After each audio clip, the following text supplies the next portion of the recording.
வளமுடன். சான்றோர் பெருமக்களே, இன்றைய தினம் நெய்வேலியிலிருந்து மாபெரும் நிதி எது என்ற தலைப்பில் சிந்தனை உரை வழங்க நம்மோடு ஆழியாறு இணைய வழி இணைப்பில் இணைந்திருக்கும் நமது மதிப்பிற்கும் மரியாதைக்கும் உரிய உலக சமுதாய சேவா சங்கத்தின் பேராசிரியர் அருள்நிதி மணிமேகலை அம்மா அவர்களை வாழ்க வளமுடன் என வாழ்த்தி வரவேற்கின்றோம். நிகழ்ச்சிக்கு செல்வதற்கு முன்பு அம்மா அவர்களை பற்றிய அறிமுக உரையை அன்பர்களிடம் பகிர்ந்து கொள்வதில் பெருமகிழ்ச்சி அடைகின்றோம். நெய்வேலியைச் சேர்ந்த உலக சமுதாய சேவா சங்கத்தின் பேராசிரியர் அருள்நிதி மணிமேகலை அம்மா அவர்கள் கல்வி தகுதிகளாக diploma in electronics and communication engineering, diploma in yoga for human excellence, diploma in acupuncture, diploma in yogic behaviour therapy என பல பட்டய படிப்புகளை படித்துள்ளார்கள். கடந்த 13 ஆண்டுகளாக நெய்வேலி அறிவு திருக்கோயில் அறக்கட்டளையில் இணைந்து அருட்தொண்டு செய்து வருகிறார்கள். நெய்வேலி, பன்ருட்டி, வடலூர், சிதம்பரம் போன்ற ஊர்களில் உள்ள அறக்கட்டளைகளுக்கு சென்று அகத்தாய்வு பயிற்சிகளை திறம்பட நடத்தி வருகின்றார்கள். மேலும் நெய்வேலி மற்றும் பாண்டிச்சேரியில் உள்ள பள்ளி கல்லூரிகளில் YYE பயிற்சிகளையும் நடத்தி வருகிறார்கள். நெய்வேலி ஆர்ச் கேட்டில் அமைந்துள்ள டைமண்ட் நகர் தவ மையத்தில் அடிப்படை பயிற்சி மற்றும் அகத்தாய்வு பயிற்சிகளை அளித்து வருகின்றார்கள். உலக சமுதாய சேவா சங்கத்தின் உயரிய விருதான ஞானாசிரியர் விருதை சென்ற ஆண்டு 2025 பெற்ற பெருமைக்கு உரியவர். இத்தகைய சிறப்பும் தகுதியும் வாய்ந்த அம்மா அவர்களை மாபெரும் நிதி எது என்ற தலைப்பில் சிறப்பான சிந்தனை உரை வழங்குமாறு உங்கள் அனைவரின் சார்பாக வாழ்த்தி வணங்கி வரவேற்கின்றோம். வாழ்க வளமுடன் அம்மா. வாழ்க வையகம், வாழ்க வையகம், வாழ்க வளமுடன். குரு வாழ்க, குருவே துணை. குருவருளும் திருவருளும் துணை நிற்கட்டும், கருணை புரியட்டும். அன்பார்ந்த சிந்தனையாளர்களே, சான்றோர் பெருமக்களே, இருபால் மெய்யுணர்வாளர்களே, உங்கள் அனைவருக்கும் இனிமையான காலை வணக்கத்தையும் வாழ்க வளமுடன் என்ற வாழ்த்துக்களையும் தெரிவித்துக் கொள்வதில் பெருமகிழ்ச்சி அடைகிறோம். இந்த அற்புதமான வாய்ப்பை அளித்த உலக சமுதாய சேவா சங்கத்தின் தலைவர் பத்மஸ்ரீ பத்மபூஷன் SKM மயிலானந்தம் ஐயா அவர்களுக்கும், ஆழியாறு தொழில்நுட்ப பிரிவை சார்ந்த அனைத்து நிலை அன்பர்களுக்கும் மற்றும் இந்த நிகழ்ச்சியை மிக சிறப்பாக தொகுத்து வழங்கி கொண்டிருக்கும் லக்ஷ்மி அம்மா அவர்களுக்கும் மனமார்ந்த நன்றியினையும் பணிவான வணக்கத்தையும் வாழ்க வளமுடன் என்ற வாழ்த்துக்களையும் தெரிவித்துக் கொண்டு இன்றைய சிந்தனைக்குள் செல்கிறோம். மாபெரும் நிதி எது என்ற தலைப்பில் நாம சிந்திக்க இருக்கிறோம். மாபெரும் நிதி என்றால் மிகப்பெரிய செல்வம் என்று பொருள். பொதுவாக திருமண வீட்டில் மணமக்களை வாழ்த்தும் பொழுது 16 பெற்று பெருவாழ்வு வாழ்க அப்படின்னு சொல்லி வாழ்த்துவோம். அந்த 16 செல்வங்கள் என்னென்ன என்பதை மகரிஷி தன்னுடைய கவிதையில் மிக அழகாக நமக்கு விளக்கம் கொடுத்திருக்கிறாங்க. இறையுணர்வும், அறநெறியும், கல்வி, தனம், தானியம், இளமை, வலிவு, துணிவு, நன்மக்கட்பேறு, அறிவில் உயர்ந்தோர் நட்பு, அகத்தவம், அன்புடைமை, அழகு, புகழ், மனித மதிப்புணர்ந்து ஒழுகும் பண்பு, பொறையுடைமை எனும் பேரு 16 பெற்று என்று அந்த கவிதையில மகரிஷி குறிப்பிடுறாங்க. அப்ப இந்த 16 செல்வங்களுள் முதன்மையான செல்வமாக மகரிஷி குறிப்பிடுவது இறையுணர்வு. இந்த இறையுணர்வு உட்பட 16 செல்வங்களையும் நாம் பெறுவதற்கு இயற்கை நமக்கு அளித்த நன்கொடை நம்முடைய மனம். இந்த மனதை கொண்டுதான் நாம 16 பேர்களையும் பெற்று பெருவாழ்வு வாழ முடியும். அதனாலதான் மகரிஷி சொல்றாங்க, மனமது இயற்கையின் மாபெரும் நிதியல்லோ, மனமதை உயர்த்தினால் மட்டில்லா இன்பமாம், மனமதை தாழ்த்தினால் மயக்கத்தால் துன்பமாம், மனதிலே உலையெல்லாம் மற்றெங்கே தேடுவீர்னு சொல்றாங்க. அப்ப மனம் என்பது இயற்கை நமக்கு அளித்த மிகப்பெரிய பொக்கிஷம். இந்த மனதை அறிவு என்ற நிலையில் உயர்த்தி செயல்கள் செய்யும் பொழுது நமக்கு எப்பொழுதுமே இன்பம்தான், குறைவற்ற இன்பம் இருக்கும். அதே மனம் புலன்களின் வழியாக சென்று புலன் இன்பங்களை அனுபவிக்கும் பொழுது, அளவு முறை மீறும் பொழுது புலன் மயக்கத்தில் அது துன்பம் அடைகிறது. நமக்கு வேண்டிய அனைத்தையும் பெறக்கூடிய ஆற்றல் நம் மனதிற்குள்ளாகவே இருக்குது, வெளியில எங்கேயும் போய் தேட வேண்டாம்னு மகரிஷி சொல்றாங்க. அப்ப இந்த மனம் தான் நமக்கு அனைத்தையும் கொடுக்கக்கூடிய நன்கொடையாக இயற்கை கொடுத்திருக்குன்னு பார்த்தா அதற்கு ஒரு சின்ன விளக்கம். நான் சிறு வயதா இருக்கிறப்போ ஒரு திரைப்படம் பார்த்தேங்க. அந்த படத்துக்கு பேரு அலிபாபாவும் 40 திருடர்களும். இந்த படத்துல ஒரு பெரிய பூதம் வரும். இந்த பூதத்தை பார்த்ததுமே அந்த ஹீரோ வந்து பயப்படுவாரு. யார் நீ, உனக்கு என்ன வேணும் அப்படிம்பாரு. அந்த பூதம் சொல்லும், நான் உங்கள் அடிமை, நீங்க என்ன சொன்னாலும் கேட்பேன், நீங்க நினைச்சதெல்லாம் கொண்டு வந்து உங்களுக்கு கொடுப்பேன் அப்படிம்பாரு. உடனே ஹீரோ சொல்வாரு, எனக்கு ஒரு அறுசுவை உணவு எடுத்துட்டு வா பார்க்கலாம் அப்படிம்பாரு. உடனே அந்த பூதம் ஒரு பெரிய தட்டுல விதவிதமான உணவுகளை வச்சு கொண்டு வந்து கொடுக்கும். ஹீரோவுக்கு ஒரே ஆச்சரியமா இருக்கும். சரி, இந்த வீட்டை ஒரு மாளிகையா மாத்தி பார்க்கலாம் அப்படிம்பாரு. உடனே அது அந்த வீட்டை பெரிய மாட மாளிகையா மாத்தி கொடுக்கும். அதை பார்த்துக்கிட்டு இருக்கிற நமக்கு, இந்த மாதிரி ஒரு பூதம் நமக்கு இருந்தா நம்ம கேட்டதெல்லாம் கொடுக்குமே அப்படிங்கிற ஒரு எண்ணம் வந்து நம்ம எல்லாருக்குமே வரும். அந்த பூதம் வேற எதுவுமே இல்லைங்க, நம்முடைய ஆழ்மனம்தான். நம்முடைய ஆழ்மனம்தான் நம்மை கேட்டதெல்லாம் கொடுக்கக்கூடிய, நினைத்ததையெல்லாம் நடத்தி வைக்கக்கூடிய ஒரு கற்பக விருட்சமாக இருக்குது. இந்த ஆழ்மனம் எப்பொழுதும் இந்த பிரபஞ்சத்தோடு தொடர்பு கொண்ட நிலையிலேயே இருக்குது. இந்த ஆழ் மனதில் நாம் சங்கல்பம் வைக்கும் பொழுது அது பிரபஞ்சத்தோடு தொடர்பு கொண்டு நம்முடைய சங்கல்பங்களை நிறைவேற்றக்கூடிய சூழ்நிலைகளையும் நபர்களையும் நம்மிடம் ஈர்த்து வந்து கொடுக்கும். இதைத்தான் பிரபஞ்ச ஈர்ப்பு விதி அப்படின்னு சொல்றோம். சரி, இந்த ஆழ் மனதுல நம்முடைய சங்கல்பங்களை எப்பொழுது வைக்க வேண்டும், எந்த வகையில் வைக்க வேண்டும் அப்படின்னு பார்க்கும் பொழுது, இந்த ஆழ் மன கதவுகள் எப்பொழுது திறக்கப்படும் அப்படின்னு நம்ம சிந்திக்கும் பொழுது, பாரதியார் ஒரு கவிதை சொல்றாரு. என்ன சொல்றாரு? வீட்டை திறப்பது பெண்ணாலே, பாட்டை திறப்பது பண்ணாலே, பூட்டை திறப்பது கையாலே, மனதை திறப்பது அறிவாலே மதியாலே அப்படின்னு சொல்றாரு. அப்ப இந்த ஆழ் மன கதவுகளை திறக்கக்கூடிய சாவி அறிவு. அப்ப மனம் எப்பொழுது அறிவு என்ற நிலைக்கு உயர்கிறதோ அப்பொழுது ஆழ்மன கதவுகள் திறக்கப்படும். அப்பொழுது நாம் சங்கல்பங்களை வைக்க வேண்டும். அது எப்ப அறிவுங்கிற நிலைக்கு உயரும் அப்படின்னா, மனம் தொடர்ந்து ஆல்பா ஃப்ரீக்வன்சியில் நிலைத்து நிற்கும் பொழுது அது அறிவு என்ற நிலைக்கு உயர்ந்து விடுகிறது. அதாவது நம்ம நன்றாக தியானம் செய்து மனம் ஆல்பா அலைவரிசைக்கு வந்த பிறகு நம்முடைய சங்கல்பங்களை வைக்கணும். சரி, எந்த மாதிரி வைக்கணும் அப்படின்னு கேட்டீங்கன்னா, ஆழ்மனம் வார்த்தைகளை விட காட்சிகளையும் உணர்வுகளையும் தான் அது பதிய வைக்குது. அப்ப நமக்கு ஒரு சங்கல்பம் இருக்கு. உதாரணத்துக்கு என் பையனுக்கு ஒரு பெரிய கம்பெனில ஒரு பெரிய வேலை கிடைக்கணும், இதுதான் என்னுடைய சங்கல்பம்.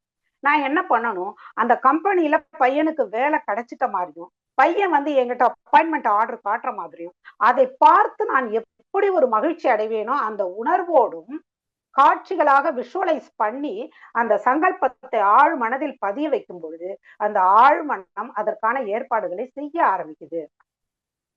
இப்ப தவம் தெரியாதவங்க என்ன பண்ண முடியும் அப்படின்னு கேட்டீங்கன்னா, இரவு படுக்க போறதுக்கு முன்னாடி, அந்த தூங்குவதற்கு முன்னாடி மனமானது ஃப்ரீக்வன்சி குறைஞ்சு ஆல்பா அலைவரிசைக்கு வந்துடும். அந்த நேரத்துல நம்ம இந்த சங்கல்பத்தை வைத்துட்டு தூங்கலாம். அதே போல காலையில எழுந்ததும் தூக்கத்திலிருந்து எழுந்த நிலையில் இந்த மனமானது ஆல்பா ஃப்ரீக்வன்சில இருக்கும். அந்த நேரத்திலையும் நம்முடைய சங்கல்பங்களை, பாசிட்டிவ் அஃபர்மேஷன்ஸை நம்ம வைக்கும் பொழுது அது ஆழ் மனதில் பதிந்து அதற்கான ஏற்பாடை இந்த ஆழ்மனம் செய்ய ஆரம்பிக்கும். அதனாலதான் மகரிஷி என்ன சொல்றாங்க, மற்றவரை எதிர்பார்த்தல் கையேந்தல் வேண்டாம், மாநிதியாம் இறைவனை நம் மனத்தடியில் தேர்வோங்கிறாங்க. அப்ப நமக்கு ஏதாவது ஒண்ணு வேணும்னா நம்ம மத்தவங்கள்ட்ட போய் கையேந்த வேணாம், மத்தவங்களை போய் எதிர்பார்க்க வேண்டாம். மிகப்பெரிய நிதியான அந்த இறைவனே நம் ஆழ் மனமாக இருப்பதால் ஆழ் மனதில் நம் சங்கல்பங்களை பதிவு செய்யலாம் அப்படின்னு சொல்லி மகரிஷி நமக்கு சொல்றாங்க. ஆனா இந்த மனமானது பெரும்பாலான நேரங்களில் புலன் மயக்கத்திலும் உணர்ச்சி வயப்பட்ட நிலையிலும் தான் செயல்பட்டு கொண்டு இருக்குது. அதனாலதான் பல சித்தர்கள் மனதை வந்து ஒரு குரங்கோடு ஒப்பிடுறாங்க. வள்ளல் பெருமான் சொல்றாரு, மனமெனும்போர் பேய்குரங்கு மடப்பயலே, மற்றவர் போல் எனை நினைத்து மறுட்டாதே, இனமுற என் சொல்வழியே இருத்தியெனில் சுகமா இருந்திடு, நீ என் சொல்வழி ஏற்றில்லையானால் திணையளவும் அதிகாரம் செல்ல ஒட்டேன், உலகம் சிரிக்க உன்னை அடக்கிடுவேன் திருவருளால் கனத்தே. யார் என இங்கு இருந்தாய்? ஞான சபை தலைவனுக்கு நல்ல பிள்ளை நானே அப்படின்னு சொல்றேன். அப்ப இந்த வள்ளலார் மனதை மிரட்டுறாரு. மத்தவங்கள மாதிரி என்ன நினைச்சு நீ மயக்க முடியாது. நான் யாரு தெரியுமா? ஞான சபை தலைவனுக்கு நல்ல பிள்ளை. உன்னுடைய அதிகாரம் என்னிடம் செல்லாது. இந்த உலகம் சிரிக்க உன்னை அடக்கிடுவேன். எப்படி? திருவருளால் கனப்பொழுதில் அடக்கிடுவேன். நான் சொன்ன பேச்ச கேட்டு என்கிட்ட சுகமா இரு.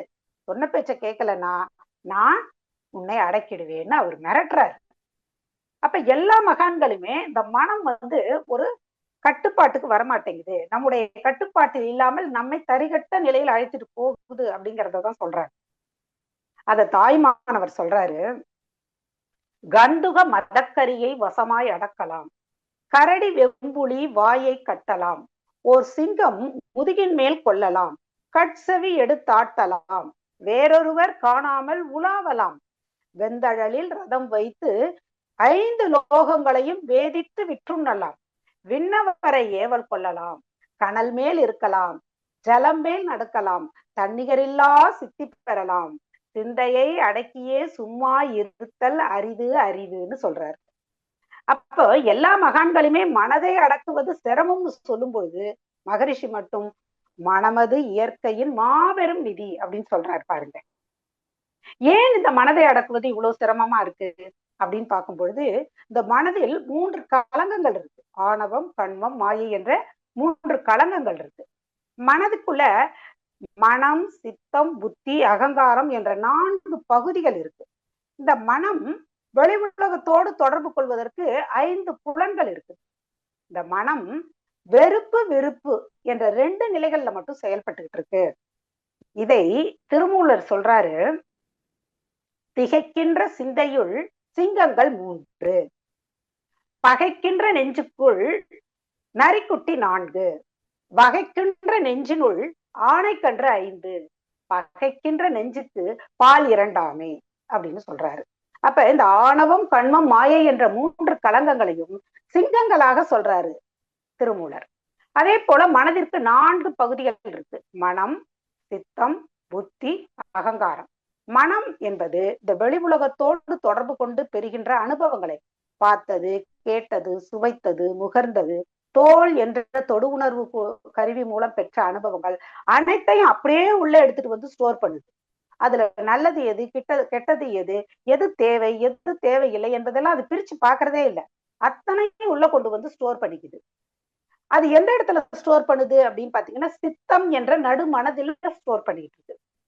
அந்த சித்தம் என்ற நடுமனதில் வேறு என்னென்ன விஷயங்கள் இருக்கு அப்படின்னு பாத்தீங்கன்னா, பரிணாமத்தில் வந்த நினைவுகள், எவல்யூஷனரி மெமரி, மரபணுக்கள் வழியாக வந்த நினைவுகள், அதாவது ஜெனட்டிக்கல் மெமரி. அடுத்தது 3 வயது முதல் இன்று வரை நாம் பெற்ற நினைவுகள் அனைத்துமே அந்த சித்தத்துக்குள்ளதான் இருக்குது. இந்த சித்தத்துல அந்த பரிணாம மெமரி அப்படின்னா என்ன அப்படின்னு பார்க்கும்போது, ஒரு உதாரணம். ஒரு கன்று தன்னுடைய உணவு தாயின் மடியில இருக்குதுங்கிறது தெரிந்து அது தானாகவே போய் தன் உணவை எடுத்துக்குது. இது எவல்யூஷன்ல வந்த மெமரி. பல பிறவிகள் நாம் கடந்து வந்திருக்கிறதுனால நம்முடைய அடிப்படை தேவைகளை நிறைவேற்றக்கூடிய அந்த அறிவு இன்ஸ்டிங்டாகவே ஒவ்வொரு உயிருக்குள்ளும் இருக்குது. இது பரிணாமத்தில் வந்த நினைவுகள். அடுத்தது நம்முடைய அப்பா, அம்மா, தாத்தா, பாட்டி இவங்கள்ட்ட இருந்து சில நினைவுகள் நம்மளோட ஜீன்ல பதிவாயிருக்கு. அதன் அடிப்படையில தான் நம்மளுடைய பேச்சு, நடத்தை, நாம உட்கார்ற விதம், பேசுற விதம், குணாதிசயங்கள் எல்லாமே நடக்குது. இது ஜெனட்டிக்கல் மெமரி.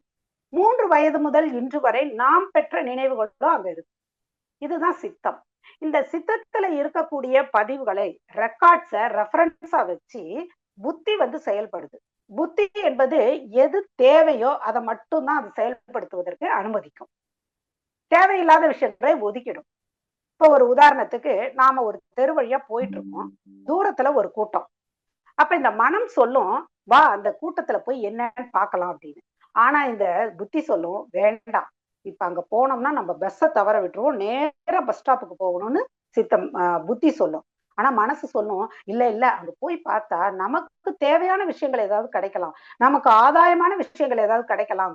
ஆனா புத்தி தீர்க்கமாக ஒரே முடிவிலே இருக்கும். மனம் திரும்பியும் சொல்லும், நம்ம போனோம்னா ஏதாவது பிரச்சனை நமக்கு வராம இருக்கிறதுக்கு ஏதாவது உபாயம் அங்க கிடைக்குமா அப்படின்னு பார்க்கலாம், ஜஸ்ட் என்னன்னு பார்த்துட்டு போகலாம் அப்படின்னு மனம் சொல்லும். அப்ப மனம் பல சஜஷன்ஸ சொல்லும். புத்தி என்னைக்குமே ஒரே ஒரு முடிவை தான் எடுக்கும். அந்த மனதுக்கும் புத்திக்கும் எப்பொழுதும் ஒரு போராட்டம் நடந்துகிட்டே இருக்கும்.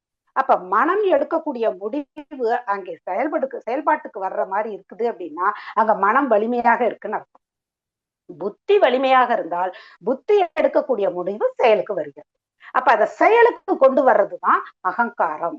அப்ப மூளையில் இருந்து கருவிகளுக்கு சமிக்கைகள் அந்த முடிவு செயலுக்கு வருவது இது அகங்காரம். அகங்காரம் என்பதற்கு தமிழ்ல தன்முனைப்பு அப்படின்னு சொல்றோம்.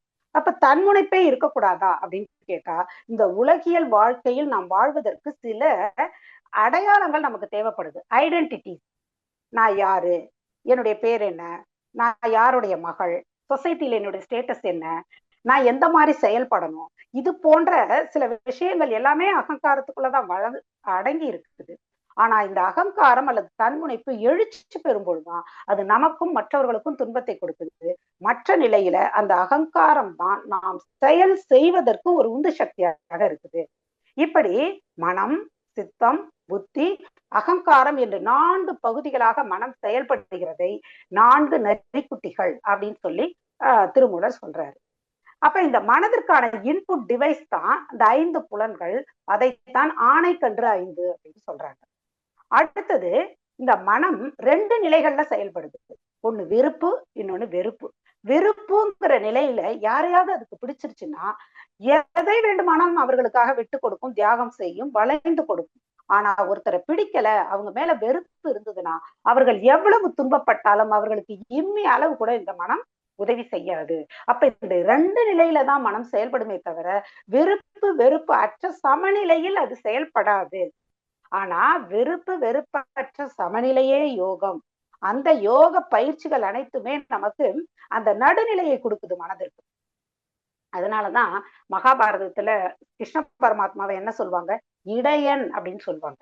நாம என்ன நினைச்சுக்கிறோம், அது ஏதோ ஒரு குலத்தினுடைய பெயர் அப்படின்னு நாம நினைக்கிறோம். அப்படி அல்ல, விருப்பு வெறுப்பற்ற இடைநிலையில் இருப்பவர்கள் அனைவருமே அந்த தெய்வாம்சம் பொருந்தியவர்கள். இடையன் அப்படின்னா நடுநிலையில் இருப்பவர்கள் என்று பொருள். சரி, இப்படி இந்த மனதினுடைய தன்மைகள், செயல்பாடுகள், இயக்கங்கள், அதை அனைத்தையுமே யோக சாதனையாளராக இருக்கக்கூடிய நாம் அனைவருமே புரிந்து கொள்ளும் பொழுதுதான் அந்த மனதை நாம எப்படி கையாளணும் அப்படிங்கிற ஒரு விவேகம், ஒரு அறிவு நுட்பம் நமக்கு கிடைக்கும். இப்ப இந்த மனம் எப்படி எல்லாம் செயல்படுது அப்படிங்கிறத பார்க்க போறோம். மனம் 5 தலங்களில் செயல்படுது. அதாவது 5 கோஷங்களில் செயல்படுது. நமக்கு தெரியும், அது பஞ்ச கோஷங்கள்னு சொல்லுவோம். பஞ்சம் என்றால் 5, கோஷங்கள் என்றால் உரை. என்னென்ன கோஷங்கள் அப்படின்னு பார்க்கும்போது அன்னமய கோஷம், மனோமய கோஷம், பிராணமய கோஷம், விஞ்ஞானமய கோஷம், ஆனந்தமய கோஷம். இப்படி 5 தலங்களில் இந்த மனம் செயல்பட்டு கொண்டிருக்கிறது. இப்ப அன்னமய கோஷம். அன்னமய கோஷம் என்றால் அன்னத்தால் ஆன இந்த உடல், கண்ணால் காணுகின்ற இந்த உடல். இந்த கண்ணால் காணுகின்ற இந்த உடல்கள் கோடிக்கணக்கான செல்களின் தொகுப்பு. இந்த செல்களின் தொகுப்பு எல்லாம் சேர்ந்து உறுப்புகளாக மாறுது. உறுப்புகள் எல்லாம் சேர்ந்து மண்டலங்களாக மாறுது. இந்த மண்டலங்கள் எல்லாம் சேர்ந்து இந்த பரு உடலாக காட்சியளிக்குது. அப்ப இந்த பரு உடல் இயக்கம் தேவை. அப்ப இயங்குவதற்கு அதற்கு தேவைகள் இருக்கு. என்னென்ன தேவைகள் மகரிஷி நமக்கு சொல்றாங்க இல்லைங்களா? தேவைகள் 3. அப்ப பசி, தாகம் இவற்றால் ஏற்படக்கூடிய தேவைகள், வெப்பதட்ப சூழ்நிலையை சமநிலைப்படுத்துவதற்கான தேவைகள், உடல் கழிவுகளை சமன்படுத்துவதற்கான தேவைகள். அப்ப 3 வகையான தேவைகள் இந்த உடலுக்கு இருக்குது. அப்ப எந்த தேவையை நிறைவேற்றினாலும் அங்கே ஒரு இன்பம் ஏற்படும். அந்த இன்பத்தில் மனம் மயங்கி இந்த உடலே நான் என்று இந்த அன்னமய கோஷத்திலேயே நிற்கிறது மனம். உடல் தேவைகளை நிறைவேற்றுவது, உடல் கழிவுகளை வெளியேற்றுவது, 5 புலன்கள் மூலமாக பெறுகின்ற இன்பங்களை அனுபவிப்பது. இப்படி இந்த மனம் அன்னமய கோஷத்திலேயே சிக்கி நிக்குது.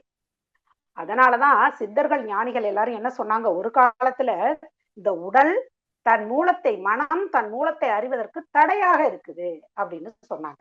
ஔவையார் சொல்றாரு, ஒரு நாள் உணவை ஒழி என்றால் ஒழியாய், 2 நாள் உணவை ஏல் என்றால் ஏலாய், ஒரு நாளும் என்னோவு அறியாய், இடும்பை கூர் என்பயிரே உன்னோடு வாழ்தல் அரிது அப்படின்னு ஔவையார் சொல்றாரு.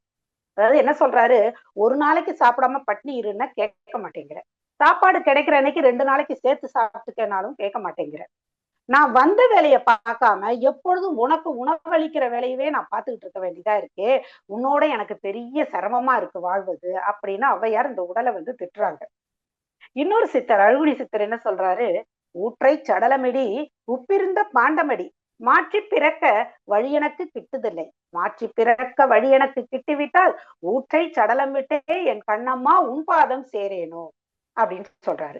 அப்ப உடல் என்பது தடை என்று நினைத்தார்கள் ஒரு காலத்துல சித்தர்கள். ஆனால் உடல் என்பது தடையே இல்லை. அதுக்கு ஒரு உதாரணம் நம்ம பார்க்கலாம். நம்ம வீட்டுல நம்ம தென்னை மரம் வளர்க்குறோம், தண்ணி ஊத்தி உரம் போட்டு அதை நல்லா பாதுகாத்து வளர்க்குறோம். எதுக்காக அப்படின்னா தேங்காய்க்காக தான். அப்ப தேங்காய் நல்லா காய்ச்சி வருது. இந்த தேங்காயினுடைய அவுட்டர் போர்ஷன் எப்படி இருக்குன்னா ஹார்டா இருக்கு, நெத்து போன்ற பகுதி.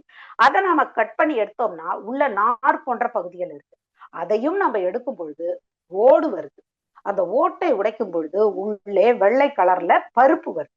அதற்குள்ளாக அந்த தண்ணீர், அந்த தண்ணீரை குடிக்கும் பொழுது நமக்கு ஒரு இனிமையான அனுபவம் ஏற்படுகிறது இல்லையா? அப்ப இந்த தண்ணீரை பாதுகாப்பதற்கு தான் இந்த 5 உரைகளும் மூடி இருக்கு. அப்ப இயற்கையினுடைய கட்டமைப்பு எவ்வளவு நுட்பமாக அழகாக இருக்குது பாருங்க.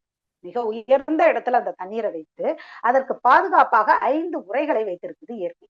அதே போலதான் தெய்வம் என்ற மெய்ப்பொருள் ஆன்மாவை நாம் உணர்வதற்கு அதற்கு மேலாக பாதுகாப்பு உரைகளாக இந்த 5 கோஷங்களும் இருக்குதே தவிர இந்த உடல் என்பது தடை அல்ல.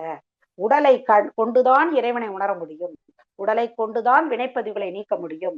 அப்ப உடல் என்ற அந்த கோஷத்தை கடந்து நாம உள்ளே செல்லணும்னா அந்த உடல் ஆரோக்கியமாக இருக்கணும். உடல் ஒத்துழைப்பு கொடுத்தா மட்டும்தான் அடுத்த லேயரான மனோமய கோஷத்துக்குள்ள போகணும்.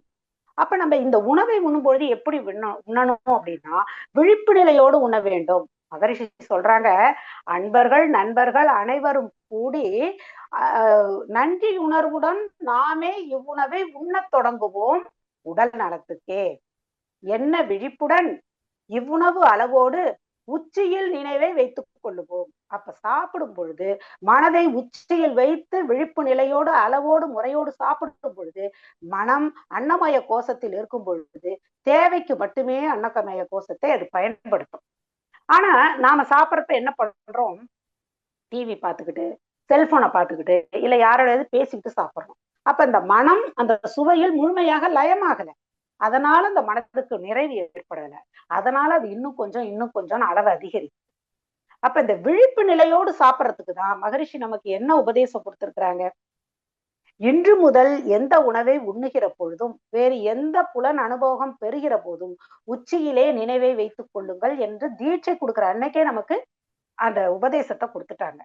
அப்போ நெற்றியிலே உச்சியிலே ஞாபகமாயிரு, உற்று உற்று பார் உன்னை பின் உலகத்தை கற்றபடி நட கருத்து விழிப்புடன். அப்போ இந்த விழிப்பு நிலையில நாம இந்த உணவை எடுத்துக்கொள்ளும் பொழுது மனம் அன்னமய கோஷத்துக்கு தேவைக்கு மட்டுமே நிற்குமே தவிர உடலே நான் என்று இந்த உடலை பற்றி கொண்டு நிற்காது. அப்ப இந்த அன்னமய கோஷத்தை நாம் தூய்மை செய்வதற்கும் வலிமை செய்வதற்கும் தான் மகரிஷி நமக்கு பயிற்சி கொடுத்திருக்காங்க. வலிமைப்படுத்துவதற்கு சத்தான சுத்தமான எளிமையான உணவை எடுத்துக்கணும். தூய்மைப்படுத்துவதற்கு உடற்பயிற்சி செய்து தூய்மைப்படுத்தணும். புலன்கள் கட்டுப்பாட்டில் இருக்கிறதுக்கு பஞ்சேந்திரிய தவம் செய்யணும். இந்த 3ஐயும் செய்யும் பொழுது மனம் அன்னமய கோஷத்தில் தேவைக்கு மட்டும் இயங்கும். தேவை முடிந்த பிறகு அது அடுத்த லேயருக்கு போயிடும். அடுத்த லேயர் என்ன அப்படின்னு பார்க்கும்பொழுது மனோமய கோஷம். மனோமய கோஷத்துக்குள்ள போகிறதுக்கு முன்னாடி மனம்னா என்னங்கிறத நம்ம தெரிஞ்சுக்கணும். மகரிஷி சொல்றாங்க, உயிரின் படற்கை நிலையே மனம், அதாவது extension of life energy particle is called mind. அடுத்து ஒரு விளக்கம் கொடுக்குறாங்க, அனுபவங்களின் தொகுப்பு, அதாவது collective experiences of 5 sense organ is called mind. 5 புலன்கள் வழியாக பெறக்கூடிய அனுபவங்களின் தொகுப்பே மனம்.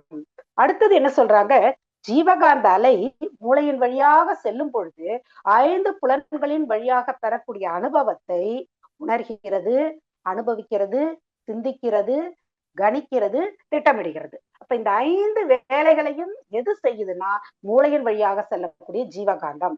ஆதலால் ஜீவகாந்தமே மனம் அப்படிங்கிற விளக்கத்தையும் மகரிஷி கொடுக்குறாங்க.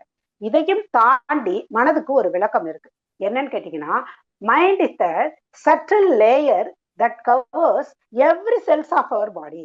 மனம் என்பது கண்களால் பார்க்க முடியாத, தொட முடியாத ஒரு லேயர் எல்லா செல்களின் மேலும் பதிவாகி இருக்குது அப்படிங்கிறதும் மனதிற்கான ஒரு விளக்கம். ஏன்னா ஜீவகாந்தம் தான் மனமா இருக்கும் பொழுது ஜீவகாந்தம் உடல் முழுவதும் தானே இருக்குது. அப்ப உடல் முழுவதும் மனம் இருக்கிறது, உடல் முழுவதும் கான்சியஸ்னஸ் இருக்குது. அதனாலதான் மனதில் ஏற்படக்கூடிய தாக்கம் உடலில் ஒவ்வொரு செல்களிலும் வேதியியல் மாற்றத்தை ஏற்படுத்துகிறது என்று இன்று மருத்துவ விஞ்ஞானம் ஏற்றுக்கொண்டிருக்கிறது. நமக்கு வரக்கூடிய 90% ஆஃப் டிசீஸ்க்கு காரணம் மனதில் ஏற்படக்கூடிய தாக்கம் என்பதை இன்னைக்கு உளவியல் நிபுணர்களும் மருத்துவர்களும் ஏற்றுக்கொண்டிருக்காங்க. சரிங்க, இப்ப மனோமய கோஷம்னா என்ன அப்படின்னு பார்க்கும்போது, மனம் இந்த உடல் தொடர்பால் இன்ப துன்ப அனுபவங்களை பெறும் பொழுது, அது தடைப்படும் பொழுது உணர்ச்சி வயப்பட்ட நிலைக்கு சென்று 6 தீய குணங்களாக மாற்றம் அடைகிறது. பேராசை, சினம், கடும்பற்று, முறையற்ற பால் கவர்ச்சி, உயர்வு தாழ்வு மனப்பான்மை, வஞ்சம் என்ற 6 தீய குணங்களாக மாற்றமடைந்து படற்கை நிலையில் செயல்களை செய்கிறது. இந்த அனைத்து செயல்களும், செயலுக்கான விளைவுகளும், 6 தீய குணங்களும் அப்படியே உள்ள வந்து நடுமனதில் பதிவாகிறது. நடுமனதை தான் சித்தம்னு சொல்றோம். இதையே மருத்துவர்கள் என்ன சொல்றாங்க, மூளையில பேசல் கேங்லியான் ஒரு பகுதி இருக்கு. அந்த பகுதியில தான் நம்முடைய உணர்வு சம்பந்தப்பட்ட அனுபவங்கள், நினைவுகள் பதிவாகின்றன சொல்றாங்க.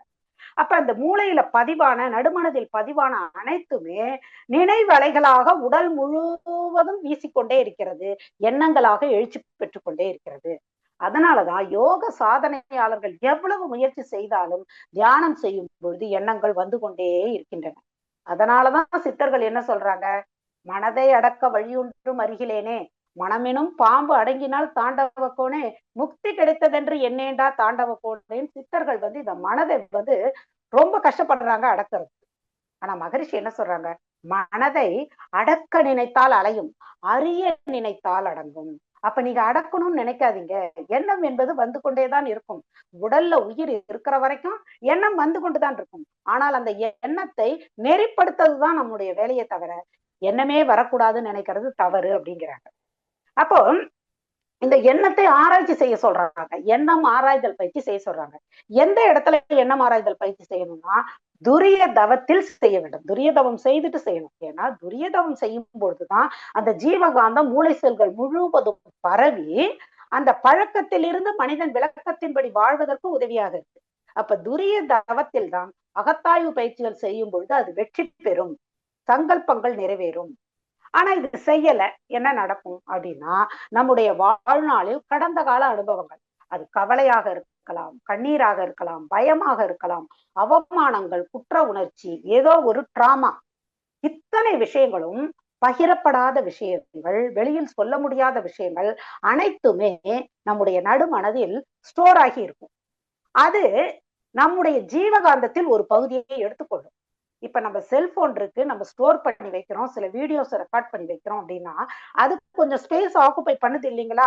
அதே போல இந்த எமோஷன்ஸ் அது போய் அங்க மூளையில நடுமனதுல பதிவாகி அது ஒரு கொஞ்சம் ஸ்பேஸையும் அதற்கான ஜீவகாந்த ஆற்றலையும் எடுத்துக்கொள்ளும். இப்ப நாம் உண்ட உணவு 7 தாதுக்களாக மாறி அதன் பிறகு ஜீவகாந்தமாக மாறி அந்த ஜீவகாந்தம் நம்முடைய உடல் இயக்கத்திற்கு, மன இயக்கத்திற்கு, உடலில் ஏற்படுகின்ற அணு அடுக்கு சீர்குலைவை சரி செய்வதற்கு பயன்படுகிறது. ஆனா இந்த ஜீவகாந்தத்தில் அந்த எமோஷன்ஸ் கொஞ்சம் எடுத்து வச்சுக்கிறதுனால நமக்கு ஜீவகாந்த குறைபாடு ஏற்படுது. இதனால் தான் உடலில் நோயாக வெளிப்படுது. அப்ப இந்த ஜீவகாந்த குறைபாட்டால் 7 சக்கரங்கள் களங்கமடைகின்றன. அதனால் அந்த 7 சக்கரங்களில் இருக்கக்கூடிய நாளமில்லா சுரப்புகள் குறைபாடு பெற்று அது தன்னுடைய இயக்கத்தில் பல பிரச்சனைகளை ஆரம்பிக்குது. முதல்லலாம் வெளியில இருந்து நமக்கு நோய் வரும், பாக்டீரியா, வைரஸ், பூஞ்சை காளான், இந்த தொற்றுக்களினால நோய் வரும். ஆனா இப்போ உள்ள இருந்து நோய் வருது. Pressure, sugar, PCOD, thyroid, infertility, இது போல நோய்கள் வருது. காரணம் நாளமில்லா சுரப்பிகளினுடைய செயல்பாடுகள் குறைகிறது. காரணம் சக்கரங்கள் வலிமை இழக்கின்றன. காரணம் அதில் இருக்கக்கூடிய களங்கங்கள், காரணம் மனோமய கோஷம் என்ற அந்த பகுதியில் நாம் ஸ்டோர் பண்ணிருக்கிற எமோஷன். அப்ப இந்த எமோஷன்ஸ் எல்லாம் நம்ம கிளியர் பண்ணாதான் மனமானது இந்த மனோமய கோஷத்தை விட்டு அடுத்த கோஷமான பிராணமய கோஷத்துக்குள்ள நுழையும். அப்ப இந்த மனம் எப்பொழுதும் என்ன பண்ணுது, இறந்த கால நினைவுகளை அசை போட்டு கொண்டும் எதிர்காலத்தை பற்றி பயந்து கொண்டும் இருக்கிறது. இறந்த காலம் என்பது உடைந்து போன பானை, எதிர்காலம் என்பது மதில் மேல் பூனை, நிகழ்காலம் என்பது கையில் உள்ள வீணை. இந்த கையில் உள்ள வீணையில் அழகாக இசையை மீட்டி வாழ்க்கையை இனிமையாக நடத்த வேண்டிய நாம் இந்த எமோஷன்ஸையே அசை போட்டு கொண்டு இருப்பதுதான் இந்த மனோமய கோஷம் வலிமை இழக்கிறது. அப்ப மனோமய கோஷத்தை வலிமைப்படுத்தவும் தூய்மைப்படுத்தவும் மகரிஷி நமக்கு பயிற்சி கொடுத்திருக்காங்க. என்ன பயிற்சி? அகத்தாய்வு பயிற்சி. அகத்தாய்வு செய்து செய்து நாம் மறக்க வேண்டியவற்றை மறக்க வேண்டும், அக்செப்ட் பண்ணிக்க வேண்டியவற்றை அக்செப்ட் பண்ணிக்கணும், மன்னிக்க வேண்டியவற்றை மன்னிக்கணும். சில இழப்புகள் ஏற்பட்டிருக்கும், மரணம், பொருளாதார இழப்பு, சில விஷயங்கள் ஏற்பட்டிருக்கும், அதை நம்ம ஏத்துக்கிட்டுதான் ஆகணும். மகரிஷி சொல்றாங்க இல்லைங்களா, அனுபவத்தே தீர்க்க வேண்டிய கவலைகள், அதை நம்ம அனுபவிக்கணும்ன்றத அக்செப்ட் பண்ணிக்கணும். சிலர் நமக்கு செய்த அவமானங்களை தீமைகளை மன்னித்து மறந்து விடணும். இப்படி செய்வதால நம்ம உடல் ஆரோக்கியமாக இருக்கும் அப்படிங்கிற இந்த விழிப்புணர்வு வந்துருச்சுன்னா நாம மனோமய கோஷத்தை தூய்மைப்படுத்த ஆரம்பிச்சிருக்கோம். அதை வலிமைப்படுத்துவதற்கு என்ன? அதற்குதான் நமக்கு தியான பயிற்சி, ஜீவகாந்த பெருக்க பயிற்சி. மனோமய கோஷம் எதால் ஆனதுன்னா காந்தத்தால் ஆனது. அப்ப காந்தத்தை திணிவு பெறுவதற்கு ஜீவகாந்த பெருக்க பயிற்சிகள் நம்ம செய்யறோம். இப்படி இது ரெண்டையும் வலிமையும் தூய்மையும் படுத்த பிறகு அடுத்தது மனமானது பிராணமய கோஷத்துக்குள்ள நுழையுது. பிராணமய கோஷம் என்றால் என்ன அப்படின்னு சொன்னா உயிர் துகள்களால் ஆகிய உடல். அந்த அன்னமய கோஷம் என்பது பிசிக்கல் பாடி, பிராணமய கோஷம் என்பது பிசியாலஜி. அதற்கு இயக்குவதற்கு தேவையான ஆற்றலை கொடுப்பதுதான் இந்த பிராணமய கோஷம். அப்போ அந்த பிராணமய கோஷம் என்பது கோடிக்கணக்கான உயிர் துகள்கள் இந்த செல்களின் மேல் பதிவாகி இருக்கிறது தான் பிராணமய கோஷம். இப்ப இந்த பிராணமய கோஷத்தை நம்ம எப்படியெல்லாம் வலிமைப்படுத்தலாம் அப்படின்னா காயகல்ப பயிற்சி மூலம் வலிமைப்படுத்த முடியும். நாம உண்ட உணவு 7 தாதுக்களாக மாறி 7வது தாதுவான விந்துநாத திரவமாக மாறுகிறது. அதில் எந்த அளவுக்கு உயிர் துகள்கள் இருக்கிறதோ அந்த அளவுக்கு தான் நமக்கு ஜீவகாந்தம் உற்பத்தி ஆகும். அப்ப உயிர் துகள்களின் எண்ணிக்கையை அதிகரிப்பதற்கு நாம காயகல்ப பயிற்சி பண்றோம். அப்ப பிராணயாம கோஷத்தை வலிமைப்படுத்துவதற்கு காயகல்ப பயிற்சி, பிராணயாம பயிற்சி. பிராணன் என்றாலே உயிர் சக்தி. அப்ப பிராணயாம பயிற்சி பண்ணும்பொழுது உயிர் சக்தி மேம்படுகிறது. ஏற்றி இறக்கி இருகாலும் பூரித்து காற்றை அடக்கும் கணக்கறிவாளர் இல்லை, காற்றை அடக்கும் கணக்கறிவாளருக்கு கூற்றை உதைக்கும் குறியதுவாமே. அப்ப யார் பிராணயாம பயிற்சி செய்து உயிர் சக்தியை அதிகப்படுத்துறாங்களோ அவர்கள் காலனையே காலால் எட்டி உதைக்கக்கூடிய ஆற்றல் பெற்று விடுகிறார்கள்னு திருமூலர் சொல்றாரு. அடுத்தது பாத்தீங்கன்னா தியான பயிற்சிகள். தியானம் அனைத்துமே நம்முடைய பிராணயாம கோஷத்தை வலிமைப்படுத்துகின்றன. இப்ப இந்த மனமானது எப்பொழுதுமே இந்த அன்னமய கோஷத்திலையும் மனோமய கோஷத்திலையுமே சஞ்சாரம் பண்ணிட்டு இருக்கு. அப்படி இருக்கின்ற மனதை உள்முகமாக திருப்பி பிராணமய கோஷத்துல அதை லயம் செய்வதற்கு நமக்கு ஒரு குரு அவசியம். குரு இல்லாமல் மனம் பிராணமய கோஷத்துக்குள் நுழைய முடியாது. அப்ப குருதான் நமக்கு தீட்சை கொடுத்து உயிரை உணர்த்துகிறார்கள். அப்ப குரு எப்படிப்பட்டவராக இருக்க வேண்டும் என்பதை நம்மளுடைய மகரிஷி அவர்களே ஒரு கவிதையில கொடுக்குறாங்க.